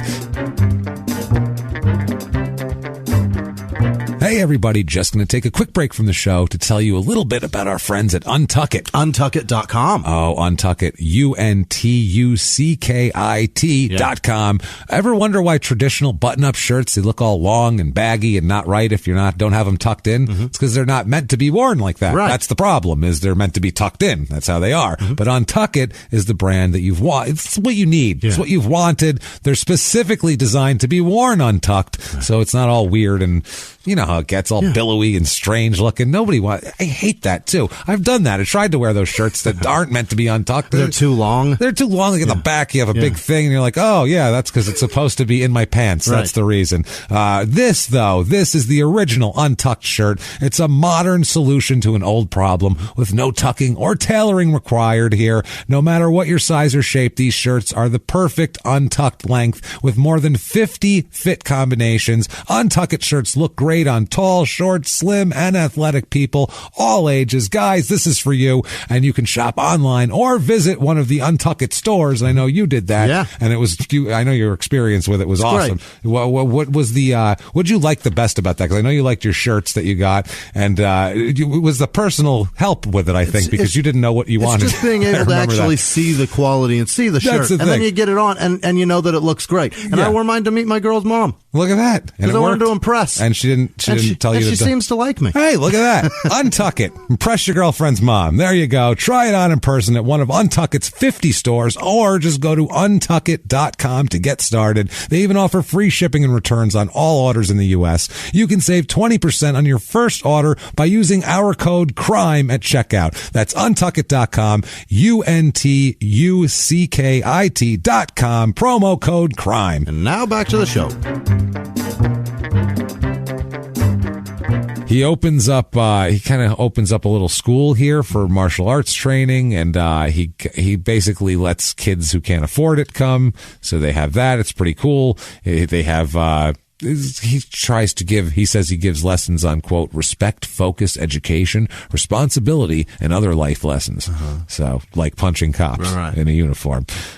So he says that this is when he launches BJPenn.com, which becomes a pretty big kind of site for MMA news. That makes sense. Actually, yeah. And it's pretty like prominent. Yeah, that does make sense. I've seen that on even on Facebook. Yeah, it's when there's like an article about it, it's at BJPenn.com. Yeah, it's not him. He's got a bunch of people work for it. It's a whole team. Yeah, it's a whole big thing. So this is when he starts that, and he said he wanted to reach fans and martial arts students around the world. Yeah. And he became like the kind of one of the primary sources for MMA news, which is interesting.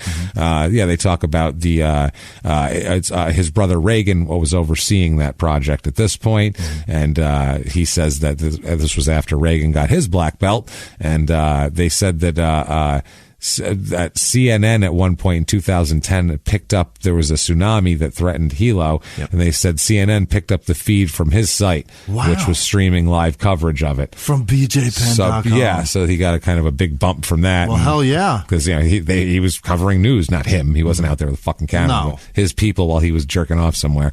So, it's one of... basically one of the an older guy here, one of the UFC or one of the old trainer guys here, he says about him, this is interesting. BJ Penn is caught in the dichotomy of mixed martial arts. He's in the UFC and they're going to market a very biased perception of him that's going to highlight his problems in the past. We don't see nearly as much how he's trying to rectify that through his local programs. He's like, they're not fluffing him up enough. Right. They kind of marketed BJ as a heel a little bit. He was kind of supposed to be the bad guy. He certainly was. That was kind of how they marketed him. If they weren't rigging it and creating a storyline for him to do that, he was certainly doing that on his own. Yeah. Just with the arrogance and dickish nature of his own persona. Oh, and that's what by the way, when I'm saying rigging, I don't mean you can rig personality shit all you want. Because I mean, Muhammad Ali turned that shit on when he wanted to sell tickets. That was what the fuck people did. You're showman. That's what you do. So that's fine if you want to pretend I don't care what you want to pretend you're like, as long as the fights are legitimate. Whatever was happening behind the scenes, he was certainly tying it on pretty hard to make people not like him, or he's essentially the Raiders. Yeah, that you was love just him his or role. hate him. That was his role. Yeah, they talk about how gentle he is in this article. Really? He's just such a gentleman. He doesn't even offer an aggressively firm handshake. They said it's a gentle clasp. Yeah. Like he's just. They called it a gentle clasp. A gentle clasp. Quote: he doesn't need a bone-crushing squeeze to prove how tough he is. Oh, boy. I had to put that line in there. We know. We've seen his chest. Ridiculous. Yeah. So he says he wanted to kind of model his teaching after Tom Callis, who taught him, and all that sort of shit. So August 8th, 2009, UFC 101 Declaration. Yeah. Another stupid name. Independence. He fights Kenny Florian, whose nickname is Ken Flo. No. Which makes me want to fight him. I know. I don't give a shit. Too. That's embarrassing. That's embarrassing. Yeah. 14-6 at that point. I get he's trying to be funny, but go fuck yourself. Well, it's very much after Kmart from Kenyon Martin. Well, yeah. Well, I think it was just everything. There was A-Rod and this one and fucking J-Lo and Dick Slow, and everybody was doing it. Everybody was doing that you for a long time. You make your own word out of your fucking name. Forget about it. That was a very popular thing. I never want to be it. No, you don't want to be that. No. That's terrible. That's fucking terrible. So this one here gets a submission with a rear naked choke in round 4 here. So is that a loss for BJ? No, so. That's a loss for. No, that's a win for BJ. He beat Sorry. He beat Florian? He beat Florio. Really? Yeah, he beat Florian. Sorry. Rear naked choke, round 4, 14-5-1 for BJ. Now, August 10th, 2009, another book.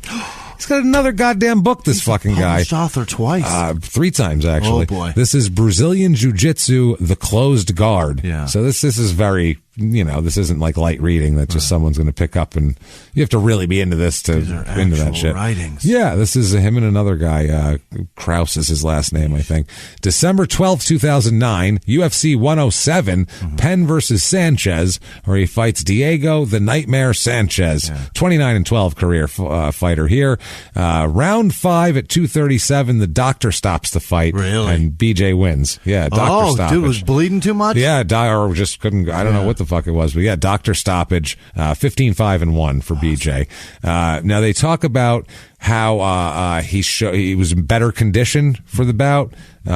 Continued, like he seemed in better condition, basically. He seemed more active than normal, and just looked like he'd been training better. They said he hurt Sanchez a bunch of times, finally hit him with a flurry in the final round, and finished a combo with a high right high kick, and that opened up a big giant cut on Sanchez's forehead above his left eye, and that's when they stopped it. The doctor stopped it after that. Yeah. Very much a Dusty Rhodes scenario in the mid-'80s. You can't see through it, man. It's over. Yeah, the too much blood is they always stop that shit for that. That's, by the way, the easiest way to make a fight stop. They old wrestlers talked about Archie Moore, who's an old fighter, great boxer. He's an amazing boxer. He, back in the day, did some stuff with wrestlers, and he taught them how they used to fix fucking boxing matches, because they always used to do that. And it's not even a matter of fixing it. It's a matter of stopping it in the right round via the cut. And your trainer would slice you with a razor blade, just like a wrestler, above the forehead, and then Vaseline it up. So when you come out of the when you come out because it's a razor cut. Right. So if you coat it, it won't fast, open. Right. It won't open. Right. But the first time you get hit on it, boom, it will blow the fuck up, and that fight will get stopped. Wow. That's how boxers would fix fights, basically, like that. That's, wrestling, they would do the same thing as there's too much blood, it's a stoppage. You got to come see Dusty and Ric Flair next time. Then that's what I mean. This was a kick to the forehead. It wasn't that, but it's that's how they used to do it in other sports. That's fascinating. When he did that, this was, I guess, he was the only guy to first loss for Sanchez at the time. Joe Rogan said, and I quote, "That right there, ladies and gentlemen, is the greatest lightweight in the history of the sport." Wow, Joe. BJ Penn.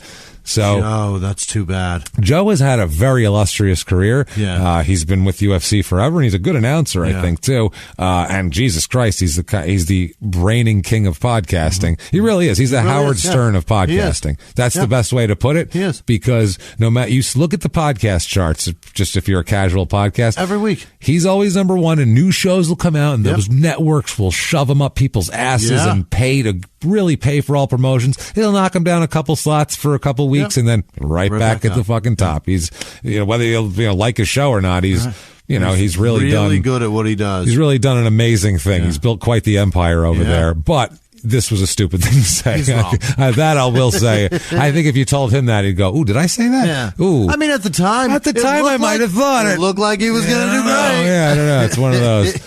So, they talk more about his gym. There's a couple more fluff pieces that come out. They say that the downstairs looks like an old, like a boxing movie, like an old boxing movie. It's kind of an old school gym.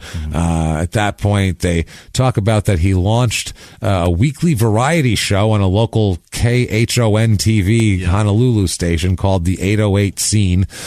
That sounds terrible. Well, here's this in Jesus 2008? Christ. Yeah, 2010. Wow. That was so recent. That's with his brothers. All of this is recent. This is going to be crazy. He had a couple, kind of low-level documentaries on him at that point. He's really well known at this point. He also wrote his autobiography, Why I Fight. The belt is just an accessory. They are pretty sure he's going to be the greatest ever. Oh, absolutely. Yeah. I mean, talking about all this shit, and his Tom Callis, his old trainer, said, quote, "When BJ talks, kids listen." Let's hope not. Through his website, he's taught more people than I'll ever teach in my lifetime. No martial arts teacher has reached more students with the exception of Bruce Lee's books. So they're putting him in Bruce Lee and then BJ Penn. So that's a very high praise. He appears on Last Call with Carson Daly. Yeah. Remember that? Yeah. Jesus Christ. They gave him a late night talk show. The Try Again at TRL for people that are now much older. That show should have been called, it was just one last shrug with Carson. He's like, I don't know. Is this going to work? Like, that should have been the opening of every show. They play their music, and then he shrugs, and he goes, I don't know, is this working? This isn't working, right? Will this you be back tomorrow? I'm never going to be like Letterman, right? This will be the last time you tune in, right? Yeah, I'm never getting the Tonight Show or anything. This is just, I'm going to work here for a little while, and then when my contract's up, I'm going to go quietly into that night, right? That's what happens? Okay. I've made the majority of my money. I did this? That's right. I should start saving now, is what you're telling me? I should start cutting down expenses, I think. CDs and T-bills? CDs and T-bills. I should kill my ex-wife. Okay. Excellent. That's what happens. Carson Daly murdered his ex-wife. I have no idea what Carson Daly did. I'm sure he's a fine man. I'm sure he's never murdered anyone. I don't think so. He seems like he had a decent sense of humor anyway. Yeah. He goes along with jokes well. He really does. And, when people make fun of him, he takes them. He's like, he just does the same. He goes, I think it's okay. You're I don't know. He right. shrugs. There's no reason I should have ever been on TV. I'm on TV. Can you believe it? Is that camera real? Is there film in that fucking thing? I've got a Mercedes. Oh my God. This is crazy. You should see my house. I have white cabinets. April 10th, 2010. UFC 112, Invincible is the title of that one. It's another stupid one. Yep. This is versus Frankie the Answer Edgar, who's a 23-7 fighter, and this goes the distance, and it's a unanimous decision loss for BJ, so he had the answer that time, old Frankie did. Yeah. August 28, 2010, UFC 118, it's Edgar versus Penn 2. Yeah. He's fighting Frankie Edgar again, goddammit. Can't get enough of this Frankie Edgar guy. This goes all 5 again. Another distance. These two are pretty evenly matched, but another unanimous decision loss for BJ. BJ. Yeah. So 15-7-1 now. This is a problem. It's getting worse.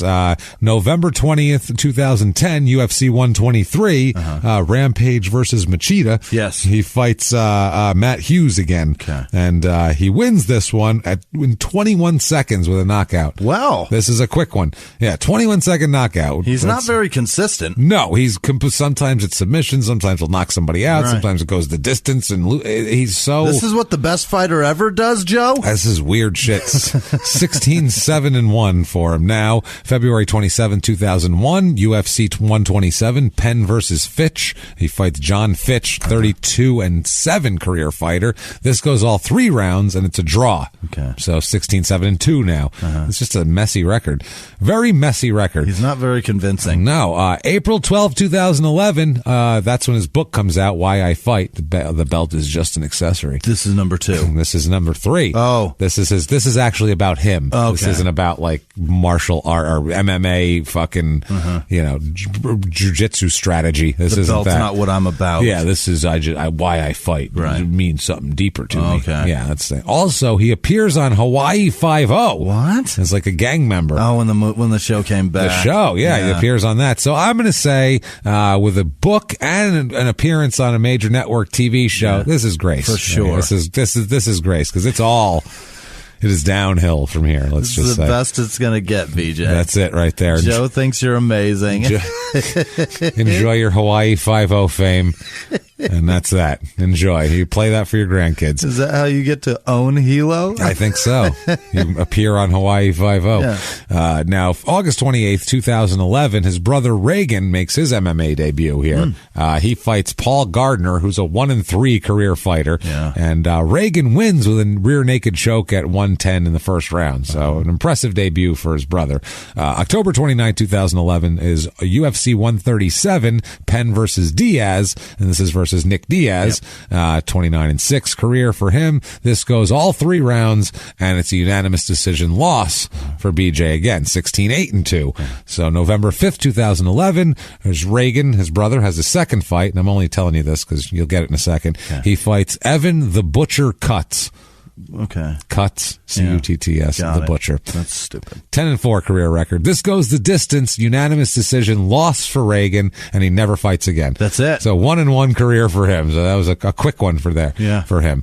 Now, 2012, finally, the charge of the assault charge against him is finally over after he completes 50 hours of community service and pays a $2,000 fine. Boy, that took a while. Yeah, so that took 7 years to play itself out completely. That's bonkers. 7 years after finally you resolved. Punch a cop, you finally are free. You've been on TV 30, 40 fucking times. You've been on Hawaii 5-0 with James Caan's kid, I think, is on that. You had all sorts of shit happening. You've written 3 books since then. Literally. You've written 3 books, and it took you that long. Sucker punching a cop hangs over your head that whole time? Jesus Christ, to resolve these goddamn charges. December 8th, 2012, UFC on Fox 5, Henderson versus Diaz. He fights Rory the Red King McDonald. This is goes all 3 for a unanimous decision. Loss again, 16-9-2 for BJ, so it's not getting much better. July 6th, 2014, UFC Ultimate Fighter Finale 19, Frankie Edgar again. Good Lord. Jesus Christ. I think you get sick of this guy by now. This is a round 3 TKO from punches loss for BJ. So 16-10-2. Jesus. Not a good run for him here. He's only had fucking 28 fights? Not a great. Wow. He has to be the most hype for I shouldn't know him with that record. That's what I mean. I should never know who that guy is. I don't know what he has, by the way, as we'll see here. I don't know what pictures he has of Dana White and what Dana White's doing, what 8-year-old boy he's fucking blowing at the time when these pictures were taken. I don't know. Yeah. Because that's the only reason that you would keep this, because you lose like 2-3 minutes, they fucking cut you. Right. And also, too, if you get arrested and you're losing, you get cut. He sticks around forever. Wait till you see how It's amazing how Dana, far he goes. how many chances Dana White just keeps like, well, I don't know. BJ Penn still sells. That's what I mean. It's crazy. It's very hypocritical is what I'm saying here. January 21st, 2015. This is at the Four Seasons Hotel in Maui. That sounds lovely. It sounds beautiful. Yeah. Sounds like you can hear waves crashing. Doesn't sound like a place we'd want to hear some dude's teeth getting knocked out. It doesn't seem like a place where we'd say, where we'd set the scene. Yeah. Dateline, Four Seasons Hotel, Maui. And a man was bleeding. And all people will bleed at the end of this. Don't you worry. So at this point, he has said he's retired after he lost the last fight. He said he's retired for now. It's kind of one of those soft retirements, we'll call it. Yeah. He ends up in a parking lot brawl here outside a bar by the Four Seasons.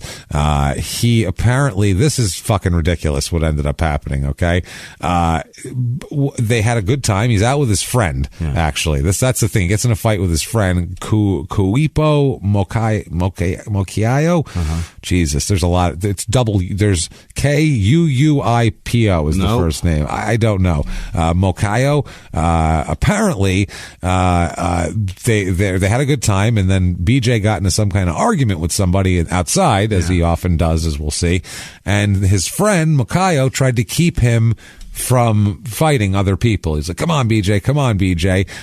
So apparently, BJ decided to punch him. He fought his friend. He fights his friend, and his friend said that he tried to cover up and defend himself, but BJ was kicking the shit out of him because, he's a professional fucking fighter and all. That's what I mean. If you're just this is what he does. This is what he does, including a really hard knee to the forehead. Oh. So, I mean, he really works him over, and we'll talk about what happened to this guy. So police come, and then he runs away. Police come and arrest BJ. They find him at the Wailea Hotel and arrest him. They book him on second-degree assault charges. They describe him as highly inebriated, as I would imagine. Drunk as shit and can still pound ass. Fuck his friend up here.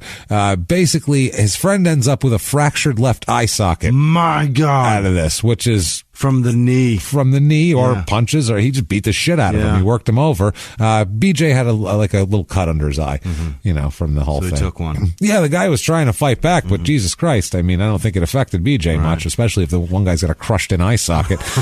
Christ almighty. So second-degree assault, and then he's released on bail or whatever.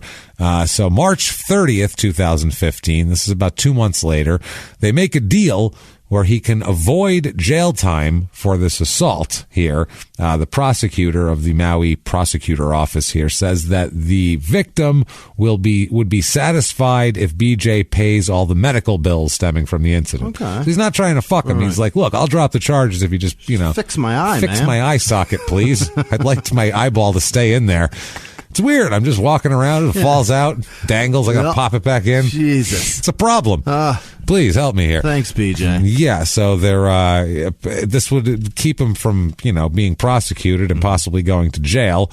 His lawyer, the other guy's lawyer, said, quote, Penn's attorney was supposed to check on the extent of the billings, and we would also be checking in with the victim thereafter.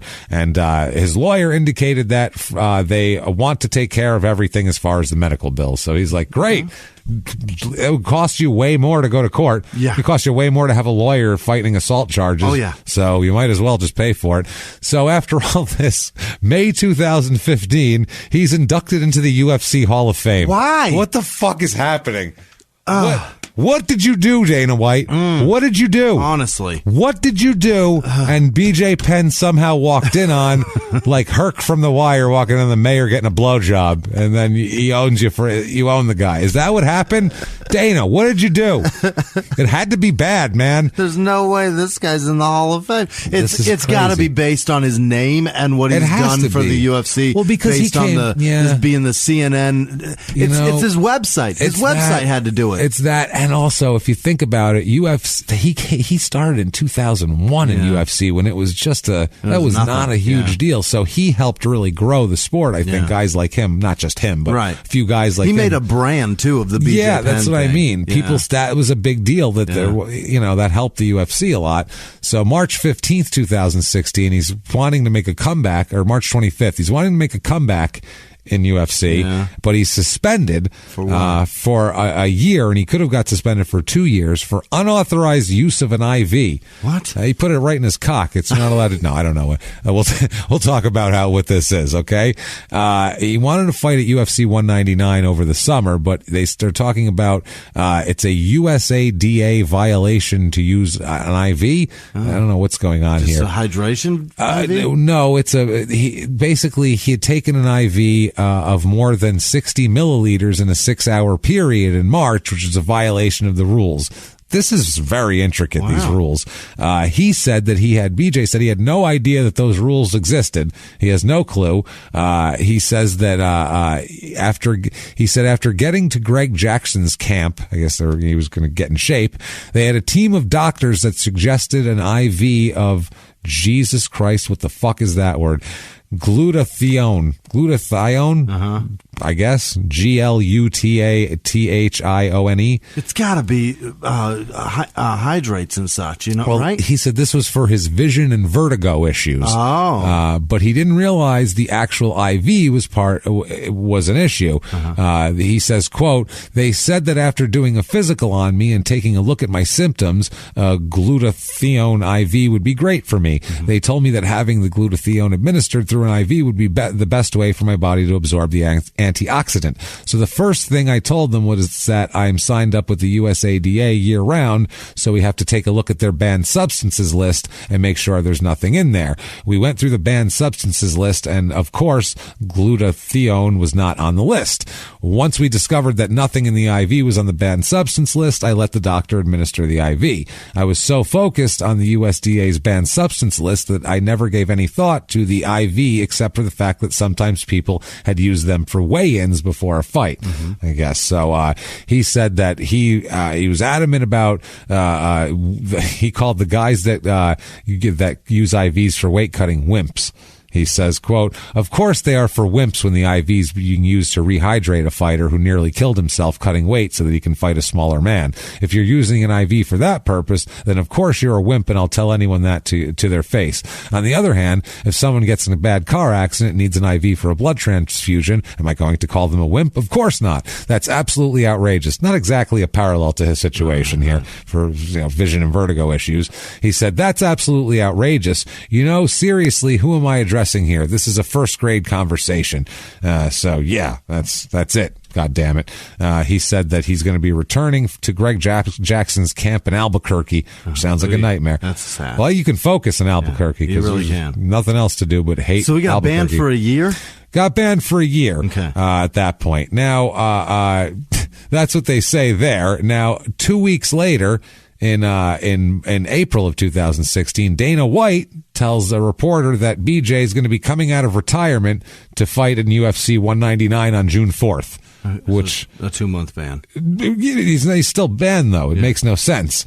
They said that the UFC's law firm looked into the matter of the IV and determined no action had been taken against Penn by law enforcement here. He says this is, quote, following a review of the matter by Campbell & Williams, a Las Vegas-based law firm hired by UFC to evaluate the situation. UFC has been informed that no criminal or civil charges have been filed against Penn to date, nor has any action been taken by any local law enforcement. This is in general. It should be noted that UFC reserves the right to reevaluate the matter should new information become available. Penn said he wouldn't go into detail with the whole thing. He just says, it'll put me on the back burner for a while. That definitely hurt my heart. I've got kids. I've got 2 baby daughters. And of course, something like that's going to hurt your heart. I don't know what that has to do with shit. People know who I am, and what you see is what you get with me. I'm just a family man. I've got 2 kids, that's it. I wish I could get into more, but I'm sure my lawyers wouldn't appreciate that. How many cliches can you spit out at once? He sounds like we just take it day by day and game by game, and every once in a while, you got to go out there and give it your best and your hardest, and hopefully, Lord willing, hopefully, we're going to take the win for the city, for the people. Sometimes a frog's slippery. Slippery. Wow. He said, I'm just glad that UFC did its investigation with an outside company, and I'm very glad it's done. That's as much as I can say. I'm very glad it's done. I'm very disappointed in how everything happened between me and my former employee. This is another thing that's going to come up here in a second. Besides that, I'm very glad I get a chance to get back in the octagon. April 18th, 2016, the Hilo Police Department launched a second-degree sexual assault investigation into BJ Penn, stemming from allegations made by the girlfriend of a former employee. What? The alleged victim, I guess, had an incident report here that said this was in, I guess, apparently... Jesus Christ, this is a weird thing. Second-degree assault investigation it is. The victim here says this happened in Hawaii. The report, the whole thing was it's Pedro Carrasco, who was the former editor of BJPenn.com. He was the guy accusing him. Yeah. He says, quote, tired of seeing this pervert BJ Penn in the news. Quote, dude's a cocaine addict who sexually assaulted my Playboy model girlfriend, and I have proof. Wow. So everybody says he does cocaine, by the way. He does cocaine because his girlfriend fucking says it too in court documents. So he does cocaine a lot, it seems like. We'll talk about exactly how much in a minute because it's fucking repulsive. Okay. Carrasco, this guy, said in another tweet, quote, Penn came to my house when I wasn't there and forced himself on my girl, pulled her clothes off, then blamed me, said I looked at his girlfriend's ass. What? He said basically, I'm going to come over and attempt to rape your girlfriend because you looked at my girlfriend's ass. That's the accusation here. Wow. I'm going to come over and rip your girlfriend's clothes off and, maul her reckless. and manhandle her because this is an accusation. We don't know, but that's the gist of what he's saying. Okay. I don't even know. I don't know what to say about that. It's fucking interesting. So his lawyer a silver-haired middle-aged white man releases a statement. Mm-hmm. The allegations that Pedro and his girlfriend are making against BJ Penn simply aren't true. Yeah. Penn trusted Pedro to run his website for almost a decade and considered him family. He was fired last year for unethical behavior and was provided a severance that ended in February of this year. One day later, allegations appeared in a one-sided Twitter rant, which happened to be many months after the alleged date in question. There are many holes in Pedro's story. In the almost 15 years that Penn has been a champion fighter, there's not been ever any incident or allegation in regards to his conduct with women. Men, yes. Uniformed police officers, sure. But certainly, but not women. He's a family man and a father of 2 young daughters. Just keep that. A family man and wait till you hear this. With a known long-term girlfriend. It's unfortunate that someone BJ considers family is trying to extort him. Mm-hmm. So we'll talk about this here. July 3rd, 2016, he has his UFC suspension shortened to 6 months. Oh. Retroactive to March 25th. So 6 months from March, so September, he's ready to roll and can be back in action. Takes him a little while, though, here. And here's a little breaker. Mid-January 2017, BJ's got a fight coming up on January 15th, his big comeback fight against Yair Rodriguez in Phoenix, actually. And a couple days before that, his brother Reagan gets arrested at the airport in L.A. This is when TMZ takes over the Penn family, and TMZ has a lot of good information on them. TMZ said that Penn, quote, got into it with flight crew over alcohol.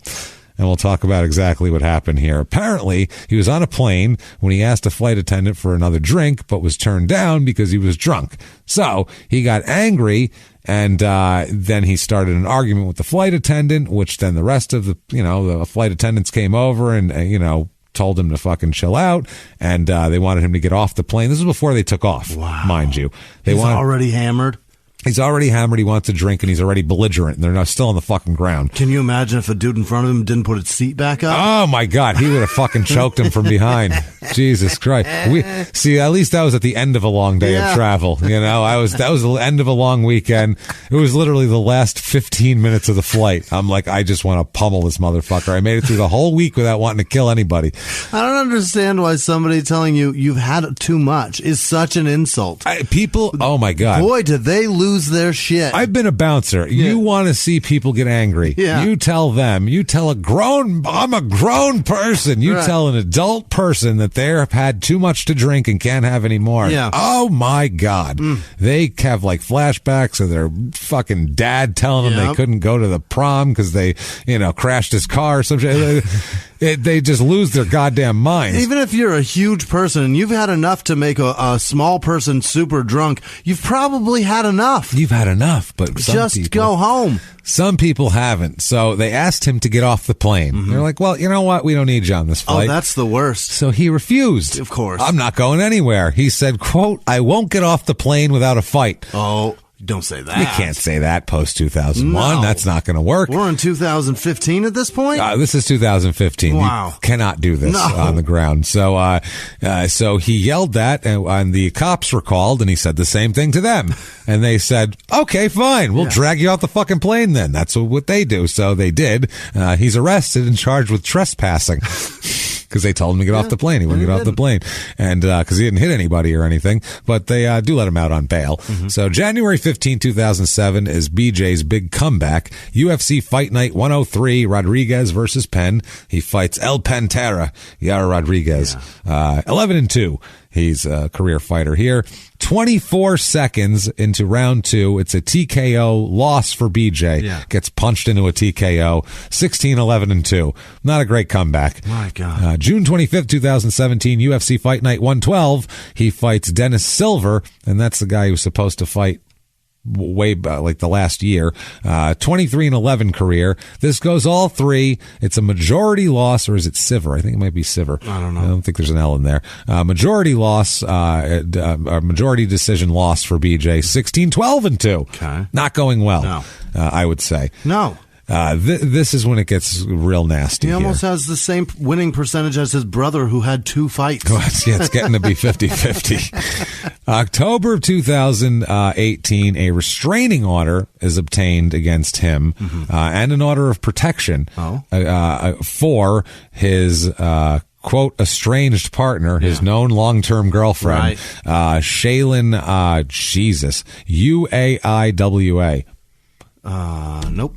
I don't know. UIO. I don't know. UIO. Shaylin. Shaylin gets this temporary restraining order, an order of protection in October, and it's extended later on. Later on as well. It expires October 8th, 2021. Oh, it's still current. It's going on here. There's apparently an incident which we'll get into very much in a few minutes here, but apparently this incident, she wrote at this point, that spurred this particular action to happen, that when she and her mother went to pick up her kids, she was confronted by BJ, who verbally abused her and her mother. She wrote in a report here that Penn, quote, made it hard for them to get out of the driveway and made it seem like he wanted to attack me and my mom through the window. So he's menacing them through the window is basically what she's accusing him of. November 29th, 2018, BJ's brother Reagan is again fucking up. He's in Brazil, and he gets in trouble there. He's in Rio de Janeiro to help BJ prepare for a fight, and instead of that, he assaults 3 people in a place called Botafogo. It's a city, I think, or a neighborhood maybe. The military police tweeted that, quote, an American identified as an MMA fighter had to be restrained after assaulting a few people. The foreigner was very aggressive. That's my favorite line ever spoken of anybody we've ever talked about. Quote, the foreigner was very aggressive. I don't know why that's so funny. Goddamn American. He's soup, which I believe that after the plane incident here.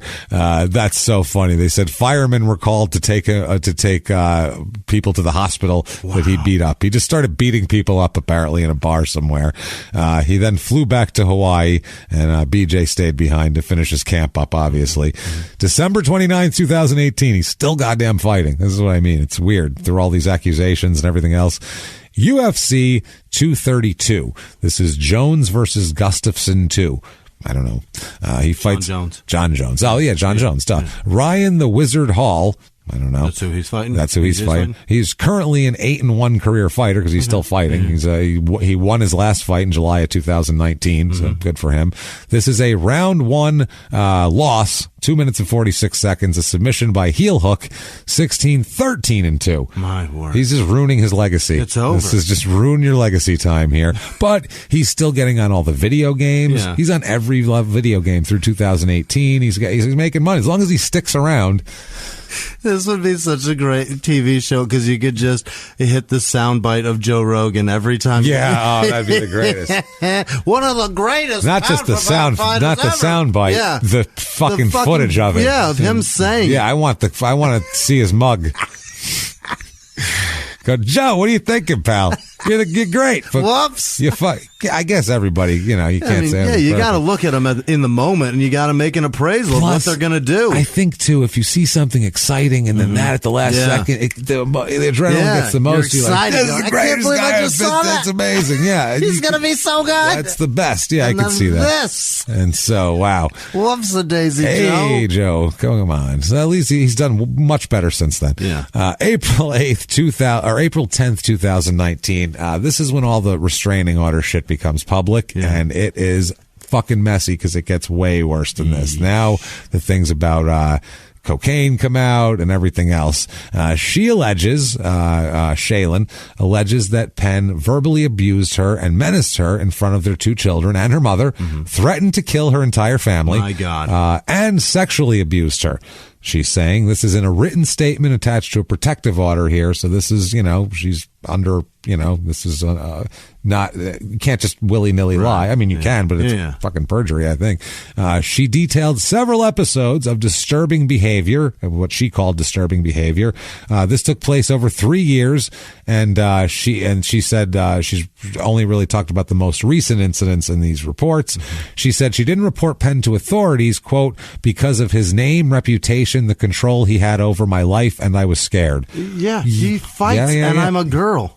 He fights. He's also very dominant and scared. And absolutely, that's what domestic violence is. She just described domestic violence, and it's worse if the guy's famous and a professional fighter. Right. That's scary. She said, she wrote, quote, I feel fearful for my safety and my children's life and for the influence he has over my children.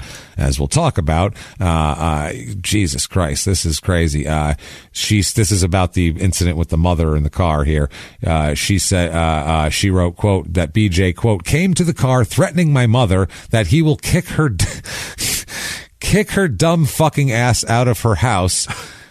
He was harassing me and my mother with verbal abuse, calling us, it's deleted.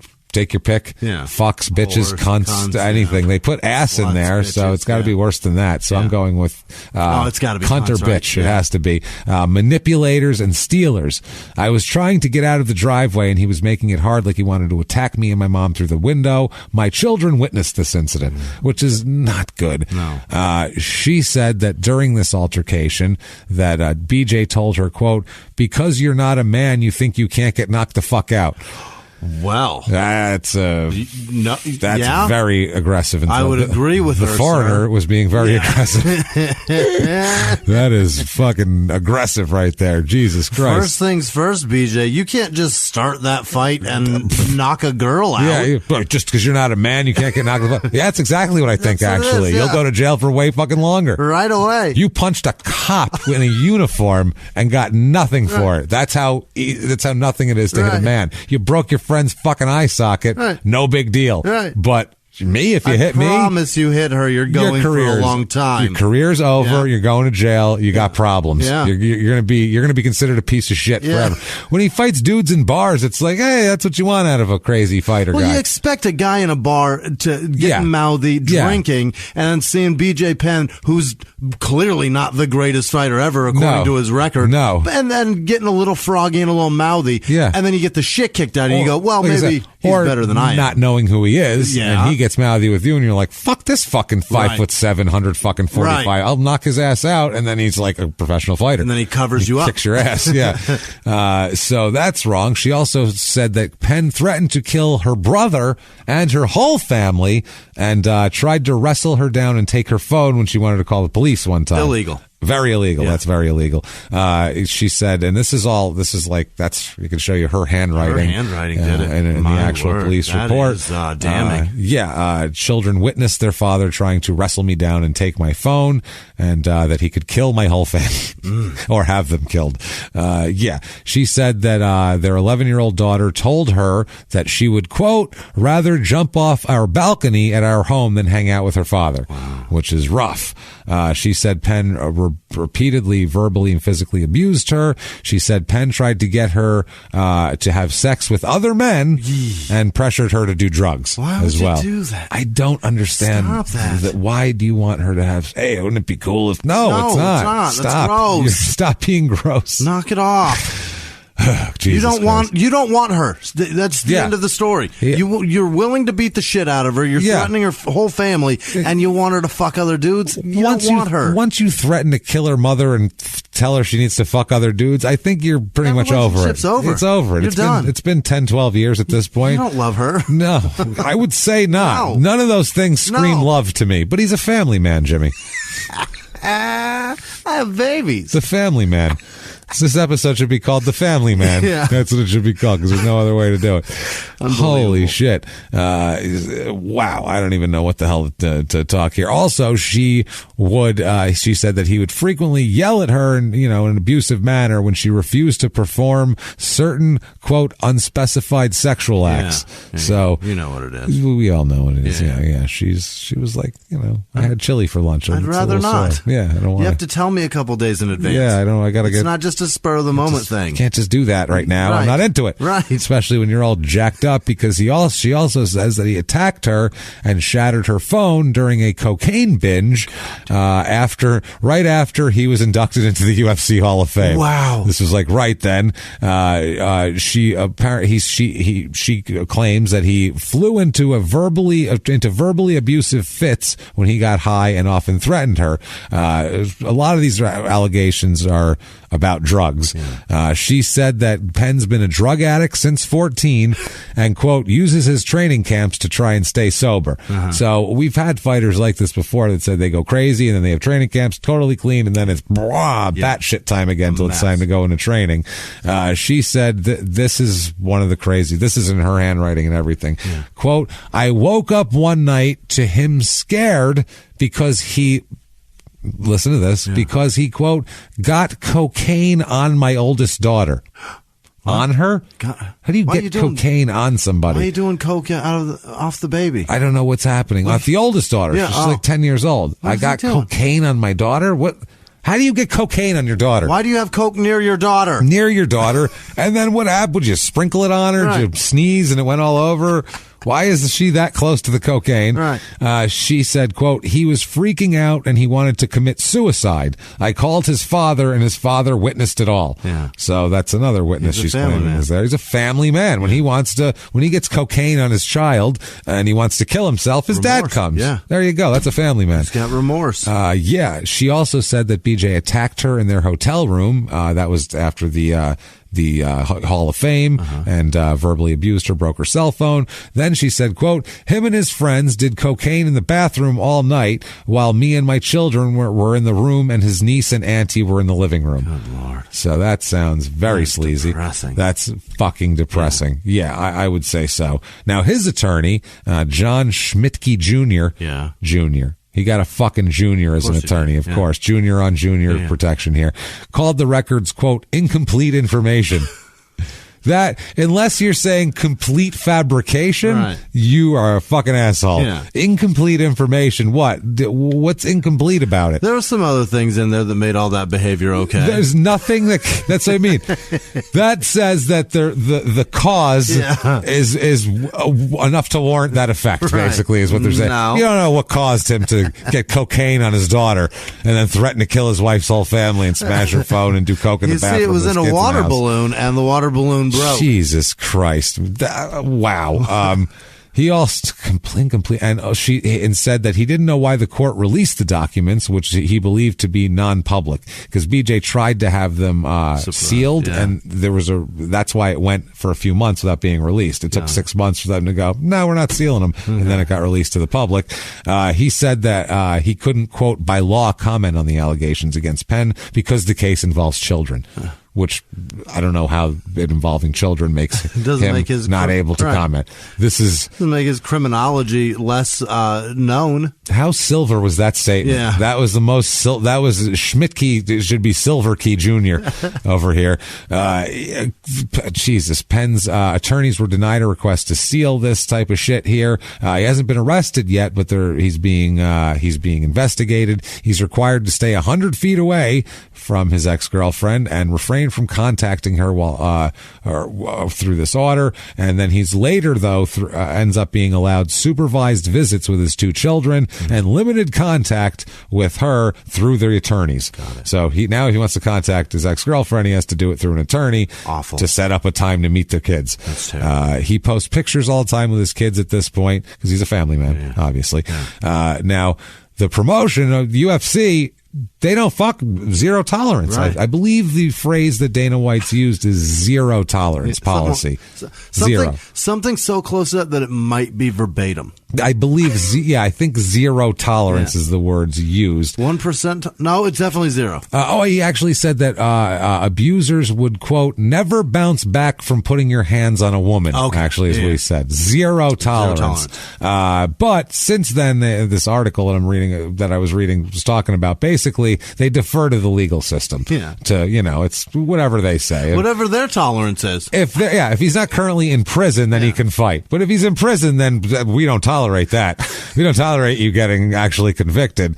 He also said they use their own investigators and case-by-case assessments to determine whether abuse allegations ultimately lead to discipline. That's fine. Yeah. But if there's enough allegations, it's kind of weird. His lawyer also says, quote, BJ is in a highly contested child custody case involving his 2 young daughters. We got cocaine on one of them. That's going to be a rough one.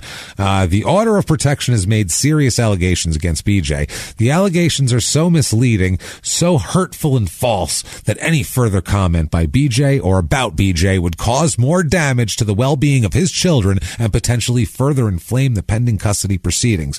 BJ and his family ask that you respect their privacy at this difficult time. Yeah. He's a family man. Right. That's the thing.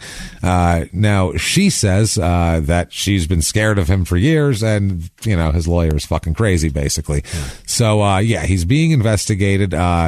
So that's that week. That's April 10th, 2019. Mm-hmm. Okay.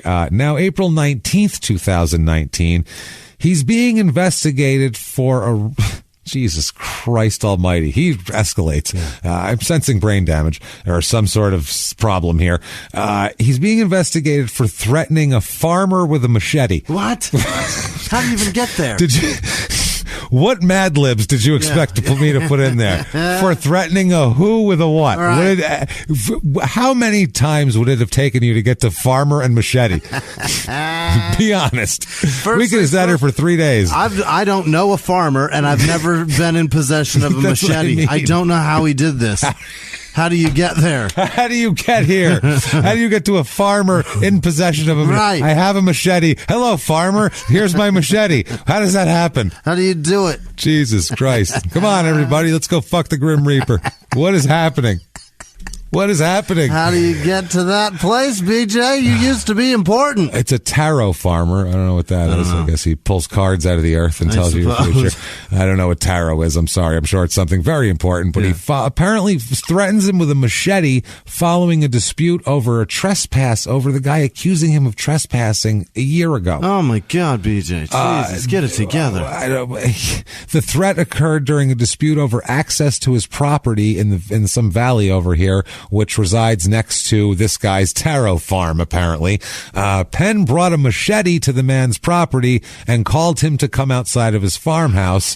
The victim, quote, feared for his life and remained inside the residence where he hid. Yeah. Because he's outside waving a machete around saying, I want to talk to you. Come out! Jesus Christ, I'm going to get cocaine on your children. Unbelievable. At that point, when he wouldn't come out, it's written in the report that Penn reportedly, quote, started to strike the ground with the machete and state that he was going to kill him. Cue Joe Rogan. He's just fucking he's chopping the ground. I'm going to fucking kill you. That's crazy. Yeah. That is insane behavior. You cannot fucking chop a machete into the ground and threaten to kill a man who won't come out of his fucking house, his farmhouse. This is crazy.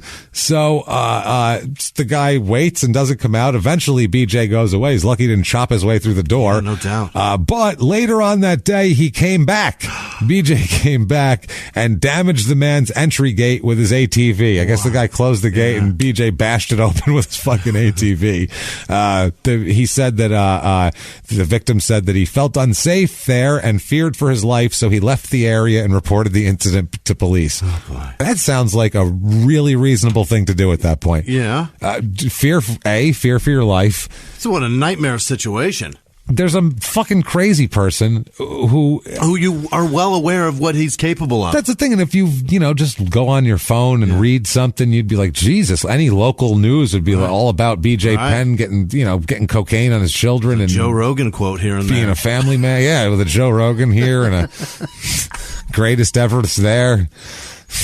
A bit of coke on the baby here. Sprinkle a little coke there. He was just seasoning her. That's all.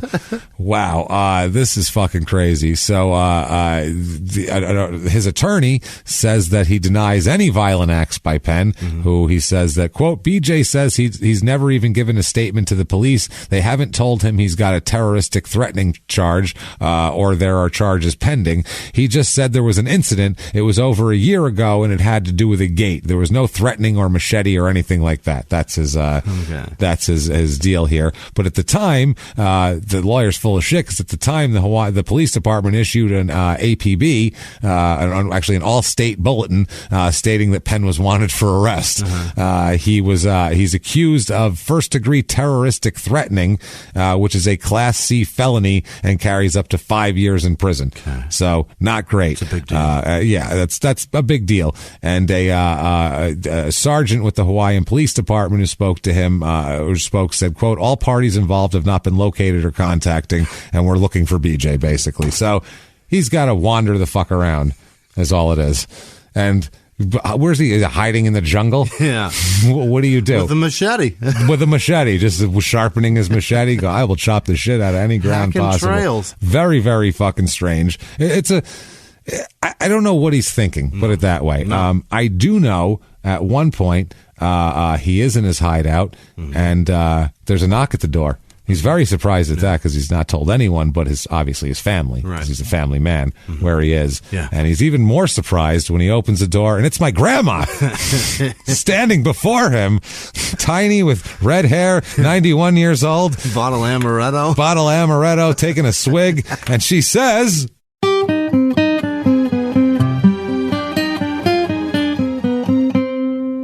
Ma, how is it you've come to arrive? Why are you here? Ma, you could have been my handsome boy. I don't know. You get a little fat, but that's okay. You get feed from the girlfriend. But why? You no hit the woman. Ma, why you do that? Why? You get the cocaine on the child? No. Why you do this? Yeah. You son of a bitch. I'm so mad at you. You could have been so good. You're not a family man. You lie. You son of a bitch. Lying bastard. He runs away. She'll chase you with a spoon. She's not fucking around. And then poof, in a cloud of marinara sauce and anger, she's gone. And BJ was like, what the fuck was that? My mom's Korean, and this is weird. Who was that tiny, angry Italian woman? Tiny, angry Italian woman. By the way, this week, if you're going to the Crime and Sports Live, my grandmother's coming. Fantastic. She's coming, and I don't know how many more outings we're going to get out of her at this age. So, she's going to be there. That'll be very fun. I'll make sure to imitate her in front of a room full of people and make her feel very good about herself. She loves that shit for some reason. Used to beat the hell out of me when I was a kid for it, but now, great. Now it's her favorite. Isn't this That's wonderful. So May 11th, 2019, Rio de Janeiro, UFC 237. What? BJ's fighting again. What? You would think just under all of the machetes and cocaine on the all you just maybe we don't need you on the card. Distance ourselves. Nope. Zero, Jimmy. Zero tolerance. He fights Clay the Carpenter Guida. Yeah. There you go. Oh, boy. Who is 35-19.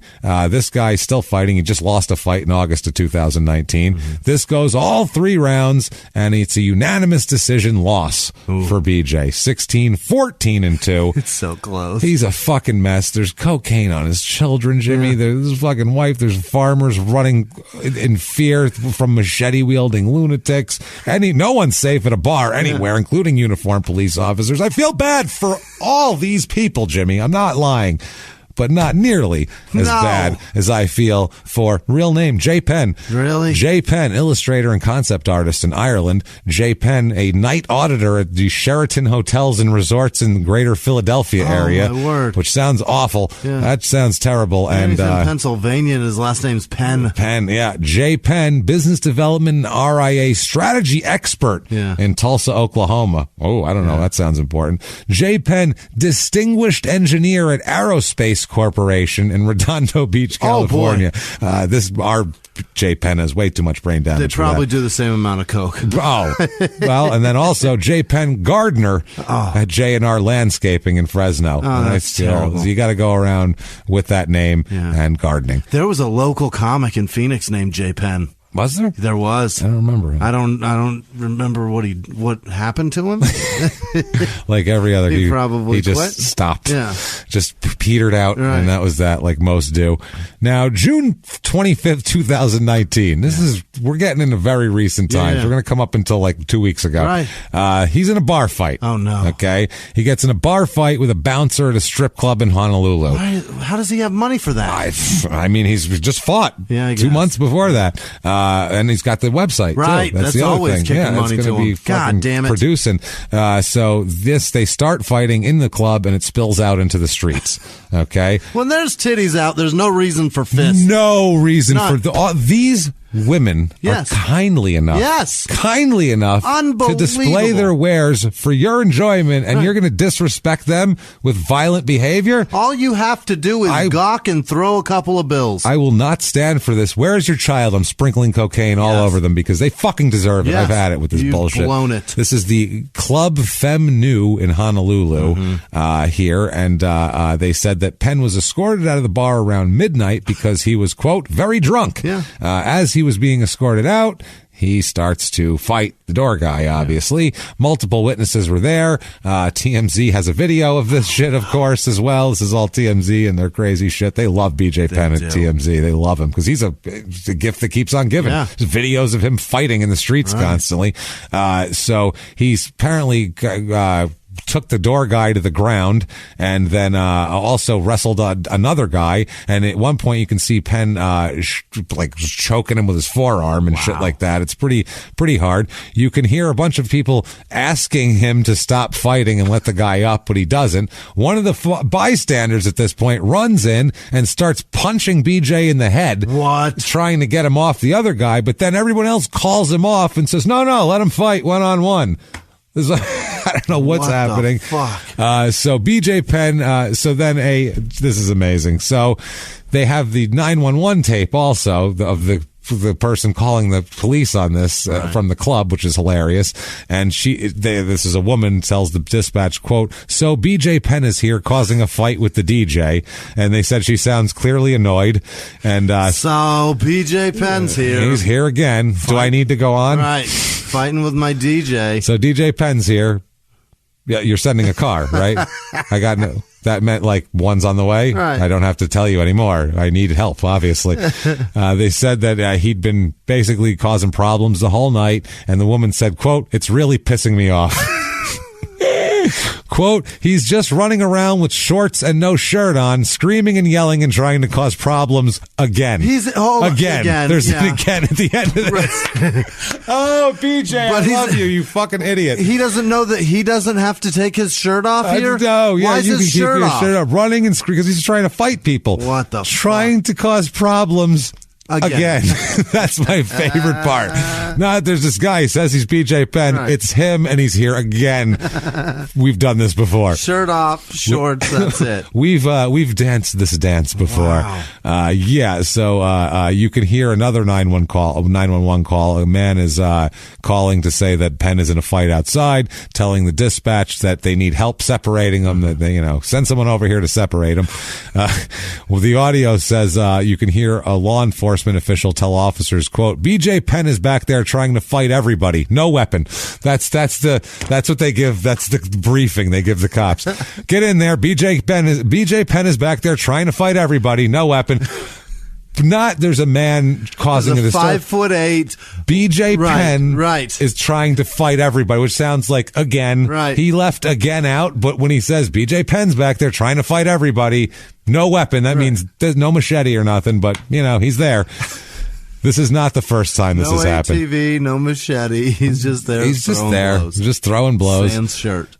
Oh, no shirt. For sure. At all. When the cops finally get there, he's already ran off and wasn't there anymore. He took off, I'm assuming, with no shirt. However, he's not arrested for this. There's no warrant for his arrest yet. The victim doesn't look like they're too cooperative with the whole thing, basically. Because 50-50 with the guy. Yeah. In a fight with a guy, he might just go, I don't want to fucking fuck him. Go my way. Yeah, or wait till he comes back here again. Nothing's broken. So he's obviously an idiot. This is all on video. It's all 911 shit. Clearly he's a menace and a fucking moron. And so, July 9, 2019, Dana White says, give him one more fight. I swear to shit. I can't make this up. I couldn't make this up. He says, we're going to give him one more fight. And they said, well, why are you giving him another fight considering this goes against everything you've ever said? Right. And he hasn't won in like 5 fucking years. No kidding. What are we talking about? Dana says, quote, because he terrorized me for a freaking week and wouldn't stop texting me for 3 days straight. Talked me into it. We have a deal now. Win, lose, or draw. This is BJ Penn's last fight. So you can... Hold on. Everyone... Take this into you can harass Dana into giving you a fight. You just have to get his phone number and you just text him for 3 straight days. He'll put you on the card. Apparently, win, lose, or draw. Fucking, you can have machetes. You can be something that happens a lot. I mean, what the fuck is going on? Just takes a lot of text. Just takes blowing up his phone like a crazy girlfriend. This BJ Penn or this Dana White. He's a man of scruples. I gotta say, he's a man of high personal standards. Whoa. So August 28th, 2019, he's still got a fight upcoming. Yeah. According to Dana White here, August 28th, he's in a street fight. Oh boy. No, BJ. I take that back. He's in 2 street fights. In the same night? Same night. Oh, boy. First fight number 1. Yeah. Okay. I don't know if you want to add these to his records or not. It's a bar fight in Hawaii. Big shocker. The video that TMZ has obtained again, shows TMZ does like a timeline too. It's hilarious. Shows him, sprawled out, quote, sprawled out on top of another man, raining down punches. Oh my God. So he took somebody down. He's just thumping the shit out of him. Yeah. He's at the lava shack on the Big Island is how they put it here. They said that he takes him to the ground and they said they have an earlier picture of him from Instagram from earlier in the night, so they know it's the same night, same clothes on.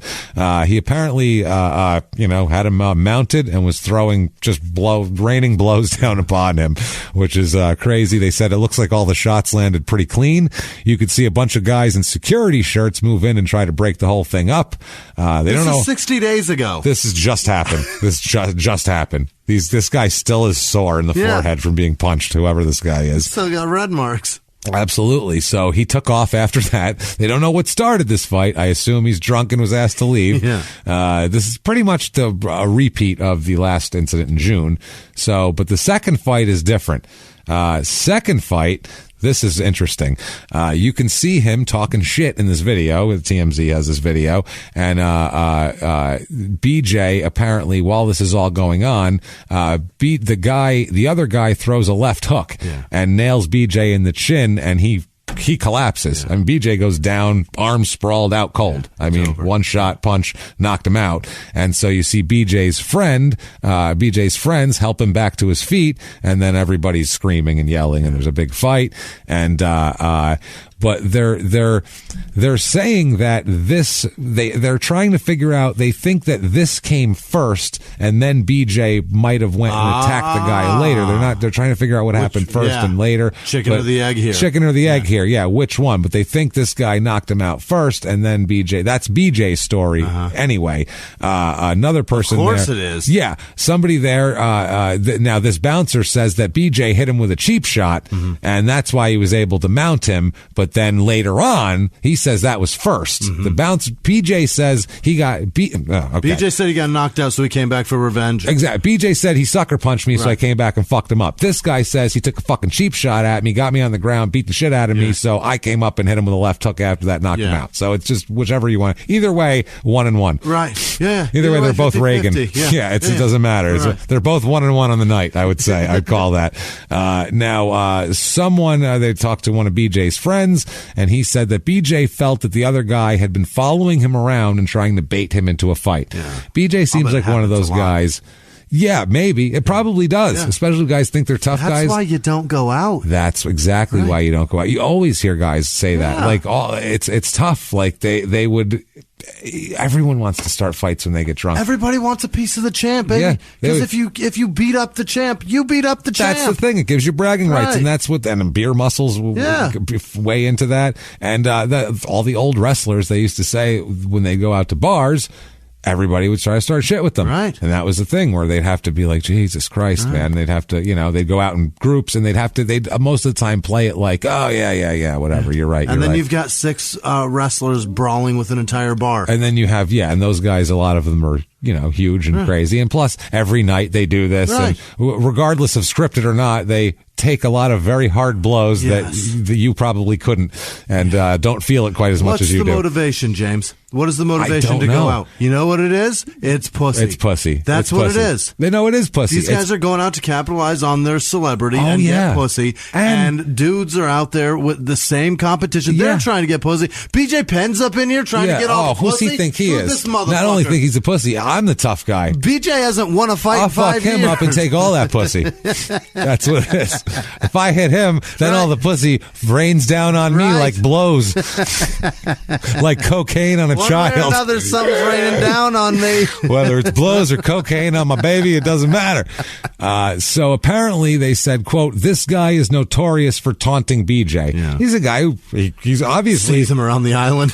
Well, he's obviously reasonably tough if he can knock him out with one punch, too. He's obviously got a decent fucking punch or something. So they said that after he got knocked down, BJ was disoriented, and that his friend says that his response was to go after the guy, and that was the tackle and the punch there. So this is a goddamn mess. His rep says that, quote, upon meeting friends for a concert at the Lava Shack, words were exchanged between BJ and the acquaintance. From witness accounts, BJ tried multiple times to defuse the situation, but was hit repeatedly and knocked to the ground, as seen in the video. He then says when he got back up, he was disoriented, yet realized how serious the situation and threat was, and felt there was a need to defend himself. We're thankful that neither BJ nor the acquaintance were not seriously injured. So they made it sound like it was just a they almost were hugging. Chance meeting. A friend of his also said this. He said, quote, I spoke to BJ, and BJ's like, no, I did nothing. He said the guy punched him, and many, many people saw it. The guy punched him again, and he went, stop, what are you doing? This is what BJ said. Don't punch me, stop. What are you doing? Because that's the type of guy he is. Right. Don't you know I'm dangerous? He'll take several blows and go, hey, guy, cut it out. I don't think so. And he said the man must have punched him at least 4 times, and some people are saying it was more like 7 or 8 times. BJ did not do anything, meaning he didn't fight back. He was just backing up and saying, hey, I'm a good guy. Generally, what the words of a man who calls his mother-in-law a cunt. Yeah. Oh, in the driveway in front of his kids. Right. That's perfect. Usually that guy quells situations. Good guy. Oh, he's a guy. He's a cooler head that's always going to prevail. It's always going to prevail. Ice in those things. You know it. Now, he's still scheduled to fight Nick Lentz in the future here, based on Dana White's thing. August 30th, 2019, Nick Lentz is talking shit about BJ. He says that watching all this and the street fights that are going now, this is like a couple days later, he said his quote, like watching a live train wreck. Yeah. He said, somebody needs to talk to BJ, and that's the whole reason I took this fight in the first place. The whole reason I took this fight in the first place, BJ, is I told you need to get your life together. I'm going to put your life together. That's what he says. He continues. Through my fists. This is fucking amazing. Yeah. This is so cool. He's literally saying, I'm going to beat you into being a better man. This is fucking awesome. He's essentially saying, I will fuck your ass. I will humble you. I will make you humble. Fuck your asshole, make you humble. He goes bong bong and other men on, who says Borat would say. Lentz is a 30-10-2 career fighter. So he's a good fighter. Good fighter. He says, quote, we're watching a live train wreck. That's what we're watching, and we've been watching it for a long time. And somebody needs to go in there and stop him before he ends up dead. Who's to say the next guy doesn't have a knife or a gun, or he gets knocked out and hits his head on the curb and dies? Yeah. Fair. He says, quote, we can have a little peace offering here. Not only will I beat him up, but I will teach him, and I will help him, and I will get him out of Hawaii, where the cameras are sucking him in, where people are taking those videos of him on the street. I'm going to help him more than he's ever been helped in his life. Now, I'm going to kick his ass for money at the same time, but I'm still going to help him.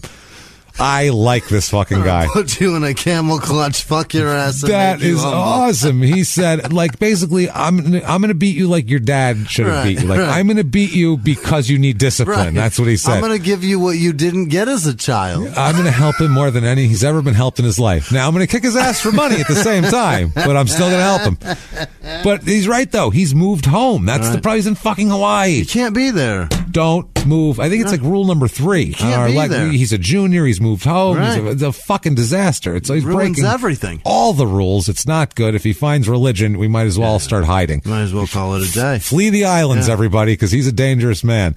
Now, Jesus Christ, this is so stupid, man. When do they fight? Is it going to happen? Well, a few days later, he says this other thing where there's another. He's talking about another fight now that he's in, by the way. BJ? Yeah, a few days later, he's in another fight after this. And he says, quote, I'm at a concert going to meet a friend that I've known since we were really young kids. And I'm over there, and an acquaintance of mine, he gets mad about something. You know, something was said or something old or past, and then he says he wants to fight about it. I was like, no, I don't want to fight. We're friends. Everything is cool. All I wanted was a Pepsi. Yeah. You wouldn't give it to me. And, so he said he even walks outside, and I'm thinking, this is silly. I'm going to go get him, calm him down, and then get him to come back here and enjoy the concert. We've got some other friends here. He's a family man. Yeah. I walk outside to give the guy a hug, and he hits me twice, and I'm like, no, calm down. I try to give him another hug, and he hits me a couple more times, and he hits me again. Finally, my adrenaline kicks in because he was hitting me so much, and I said, go ahead and hit me again. This is what he's saying with the bouncer. He said, or the other guy. I thought the guy would eventually just say, forget it, BJ, whatever, walk away, but he hit me, and he hit me good and knocked me down. And that's when I got back up, and he tried it again, and I just had to defend myself, and that's what you see in the second video. He says that the videos were edited to cut out the moments when he was trying to hug the other man and to diffuse the situation. TMZ Sports says they did not cut a single frame out of the clips. He said, we posted what we were able to obtain in its entirety. He said there was another video on TMZ of me holding someone on the ground. I'm in the middle of a custody case right now, and from that last one, I already got a flack from the custody evaluator, from their lawyer, of course, and from my lawyer. It's like, I can't be getting in bar fights. I'm in a custody battle. He said, the last thing I want to do is get in any type of trouble. My custody case, me seeing my kids, depends on all this stuff. And it's just really strange how things just happen and you never see this kind of stuff. But here I am in a custody case, and this happened twice. Yeah. This happens all the time and has been happening for a decade and a half, you dumb fuck. Does. Just because you're in the middle of a custody case doesn't mean that your life stopped. You're still going out, dummy. Wow. He says, I know how bad it looks. Mm-hmm. Do you really? Do you? No. Have you got a clue? I don't think so. He said, I've got to take responsibility for the position that I'm in. I've got to take responsibility for when I was getting punched to not let my adrenaline go and start saying other stuff because I really didn't want nothing to do with that. I feel real unfortunate for the people who believe in me and follow me, and I feel bad for them and that I was in these situations. Yeah. That's what he says. Yeah, he's in a custody battle for his daughters, all those, the restraining order and all that shit's still going. He says that this BJ told a TV host, quote, that his ex-girlfriend is, quote, doing what she thinks she can do to get the kids up to California. That's her and her husband's game plan, so let them do that. And then he says that also the June strip club fight might affect his custody case. That looks bad. It does. Videos of you fighting in the street doesn't look good. See, I'm a family man. Great father. Look at me. All I care about is my kids. So finally, fucking September 26, 2019. Yeah. Very recently. 2 weeks ago. 2 weeks ago, the UFC finally releases him. Yeah. Finally. It's over now? What the fuck does it take? Dana White finally said that Penn will no longer be in the organization. He said that it's over because of the physical altercations and all this type of shit. He said that footage of of the incident made its way around social media, and after seeing it, White described the scene as sad and added that Penn, quote, won't fight again. He said, quote, he won't fight again. That's it. It's a wrap. It's not even that this was the last straw. I didn't love him continuing to fight anyway, but we having the relationship that he and I have, and he's getting me on the phone, begging me for another fight, begging me for another opportunity, threatening me with pictures of me blowing an 8-year-old. No, that's a joke. It's hard for me to turn him down, but after what I saw in that video, BJ needs to focus on his personal life and get himself together before he thinks about fighting again. Jesus Christ. He said, listen, I don't want to sit here on TV and pick BJ apart on his life or whatever. I think that we all know that what BJ Penn needs to do, and hopefully BJ Penn knows what BJ Penn needs to do. Hopefully, if I say BJ Penn enough, it'll fill up the time that I have to talk, and I won't have to actually say anything. I'll just say BJ Penn knows what BJ Penn needs to do in BJ Penn's life to be BJ Penn at his BJ Penniest. You know what I'm saying? That's all I'm saying. So you get what I mean. I'm taking a strong stance. So let's count the BJ Penns. I don't want to sit here and pick on TV and pick BJ apart on his life or whatever. Okay, we'll let that one go. I think we all know what BJ Penn needs to do, and hopefully BJ Penn knows what BJ Penn needs to do. Yeah. Not going to sit here like I'm his father or some guy who's above him pointing the finger at BJ, and BJ needs to do this and that. What I saw in that video was sad. I love the kid, and I hope he gets his life together. That's fine. So that's fine. It's a lot of BJs. Yeah. And so that's currently, he's unemployed or has his website or whatever, but UFC doesn't want him. Quote, that's a wrap. Yep. Pretty much, that's that for him. It's over.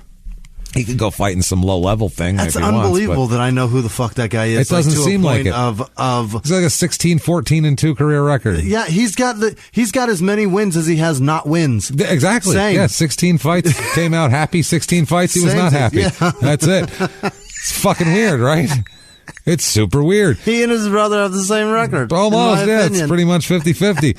Can't get enough of him? Yeah. Well, you can follow him on Twitter. He's at bjpenn.com, spelled out, .com, because he's pumping that. He's follows 57,000 people. He has 580,000 followers. Wow. 580,000. See how big he was? Yeah, because the news also, he goes through his feed. He's tweeted 57,000 times, too, which is quite a lot. His books are all on Amazon. Mixed Martial Arts Book of Knowledge, paperback from $199. Brazilian Jiu-Jitsu, The Closed Guard from $20, so you can get that. And that, everybody, is BJ Penn. Wow. That is quite the fucking tale. I got to tell you guys something. That was unreal. I love the MMA guys because and the boxing guy, you just see it slowly deteriorate in terms of they can't control that little, whatever trigger is. They go from, once in a while, some shit gets out of control to I'm going to be in a bar fight every 2 months. Something bad's going to happen for that guy. Oh, it's something really bad. This is the last 6-8 months have been a fucking tornado of shit. Flurry, and now that he doesn't have UFC to keep him grounded because think about it, this was him going, I have a custody battle. Right. I don't want to fuck up my fight with UFC. Now He doesn't have it. He doesn't have the money thing hanging over him. It's who knows what the hell's going to happen with this guy. Honestly, I think it's going to be ugly. I don't know, but we'll keep you updated in the future for any BJ Penn fuckery that happens. So that is BJ Penn, everybody. Hope you enjoyed that craziness. Jesus Christ! If you did, I think I got a little idea of how you can tell us about it. You can go ahead and get on Apple Podcasts, that purple icon. Give us 5 stars. Doesn't matter what you say. Say these guys told me to do this. I'm doing this against my will. They're forcing me. Don't make it sexual though, because that'd be super weird. Just say I'm following instructions. Right. That would be fine. You can do that. That would be insanely appreciated. Also, you can go to shutupandgivememurder.com. Yes. That's where you get everything crime and sports and small town murder related. If you're not listening to Small Town Murder, you're missing out. I'm telling you right now. Go there. We have so much merchandise on there. All sorts of new stuff too. There's a bunch of new stuff that's really, really cool. Those like overnight bags are awesome. A lot of people are getting those. Bunch of new shirts. Get your Adam Jones Arugula Connoisseur shirt. There's a lot of stuff on there you can grab.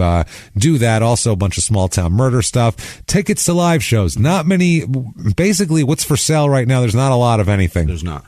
Rest of the year for Small Town Murder, we're in Kansas City, St. Louis, Dallas, Houston, Milwaukee, Chicago. That's it. And most of those are sold out. I think there's 2 shows that aren't completely sold out. One has 5 tickets and one has like 12. Right. So that's it for the rest of the year. We're going to be announcing a slew of new tour dates here for 2020 very soon. And then we have Crime and Sports this Saturday in Phoenix. Yes. If you have tickets. If not, you can't get them because it's been sold out for a while. That is going to be great. It's a great new venue. It's about a 300 seater, so it's intimate, and it's going to be fucking massacre. I'll put it that way. It's going to be a crazy episode. I'll tell you right now, we're doing New Jack, the wrestler, and just trust us. Put it that way. It's going to be wild. And also April 8th in Nashville, Tennessee at Zany's. There's some tickets left for that. The Small Town Murder the night before is sold out, but the Crime and Sports, there's still a few left. Guys, don't let the Small Town Murder people lap you in ticket sales like that. No, stop that. This is like an experimental thing to see if Crime and Sports is a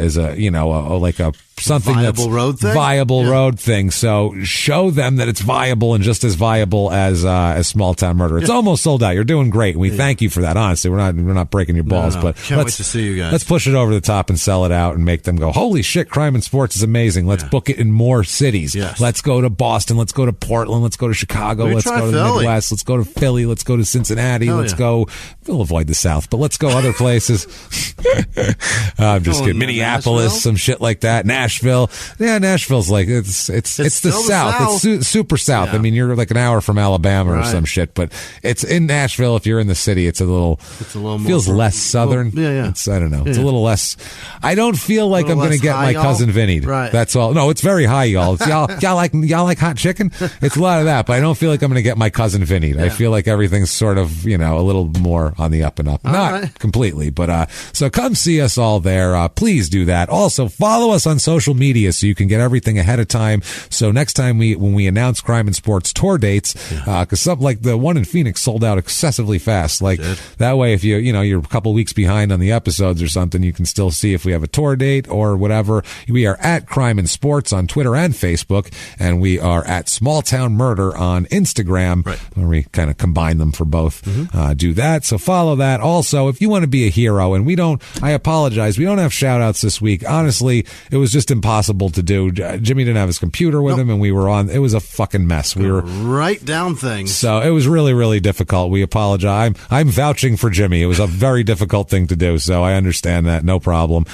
So we will have those this week's shout outs on Thursday's Small Town Murder. So if you want to hear that, tune into that, even if you just tune into the shout outs. But I suggest you hear the whole show because it's honestly a crazy case this week. I can't wait. Check it all out. Do that. Come see us, and you can be one of our hero producers who we will talk about Thursday very easily by going to patreon.com/crimeinsports or head over to PayPal. Use our email address, which is crimeinsports@gmail.com. You can get both of those places extremely easily. How, Jimmie? Shut up and give me murder.com. That's right. It's all there. It's all there. If you anything related to us that you want to know or want to find out or want to get, it's all going to be at shutupandgivememurder.com. You can do all that. And honestly, guys, we really want to say, since we don't have the shouts, we'll use our minute for this and say thank you for every goddamn thing you do for us. As far as, you guys send the Patreon donations, or you guys send stuff in on PayPal. We have people that mail us money that are like, you know what, I don't use the internet for that kind of shit. I don't want to put my money people stuff. Show up to shows and bring us an envelope. It's crazy. We're like, God, you showed up. You don't have to do that. But we can't. Honestly, go out of your way to us prove to us every week that we matter to you, and it's that crazy. Matters to us. So thank you. That matters to us a ton. That's why we try to go extra mile for you, and we try to give you extra show, and we try to give you as much show, and we try. Even today, when neither of us, I don't have, my voice is fucked. We have no energy, man. This is we gathered it because we're like, God damn it, these people, when they are going to work tomorrow morning, they're going to want to hear Crime and Sports. They're going to, and then they don't care that we were tired. They want a fucking good, strong, funny episode to get them through their day. This has nothing to do with us. It's about you guys. So hopefully we did that for you, man. We tried our best, and we try our best each and every goddamn week, just to, if nothing else, to show you how much we appreciate everything you guys do for us. That's real. Honestly, you guys are like our extended family. Seriously, this is a movement. We always said this is the Crime and Sports movement. We're not famous people. Nope. You know, we haven't been on major TV shows where we can just, get big guests on and shit like that. We built it. We're two comedians who built something out of our living room into something pretty cool, and it's because of you guys. If nobody cared, and if you guys didn't go out of your way to spread it and to help us, it wouldn't fucking matter one bit. So thank you guys for every last thing you do for us. And Jimmie, what if they wanted to talk to you, thank you for what you do, or yell at you for not doing the shout outs, whatever they want to do? You can find How me can they get you? At Whisman Sucks, WHISMAN Sucks on Twitter, Instagram, Snapchat. And I look forward to hearing whatever the fuck it is that you want to say. What about you? You can find me at Jimmie P is funny. I'm going to do that, or copy and paste my last name from the show description. And I get a little salty there sometimes, but I don't know what it is. I get annoyed when people are certain type of disrespectful. It annoys me. I don't know what it is. So I apologize for that. And by the way, at live shows, you can come up and say hello. So many people are like oddly like I've had people actually ask, am I allowed to like shake hands with you? I'm like, what are you talking about? Talk? Yeah, I'm yelling at criminal athletes and murderers and shit. I'm not yelling at you. You guys are our fucking friends. I'm not a dick to you. You can come up, give me a hug, shake my hand, do whatever the fuck you want. Don't touch my dick. But outside of that, we're okay. Nobody wants to anyway, but it's fine. Outside of that, you're okay. Just let's hang out and be comfortable, and we're all going to have a good time and do that. So with that said, we'll be back next week, obviously, and each and every week after that, because I don't think we're going to take another week off this year till Christmas for Crime and Sports. Okay. I don't think we have any weeks off scheduled till then. So next couple months, you got us whole. And of course, Small Town Murder every Thursday. That said, live from the Crime and Sports studios, we will see you next week. Bye.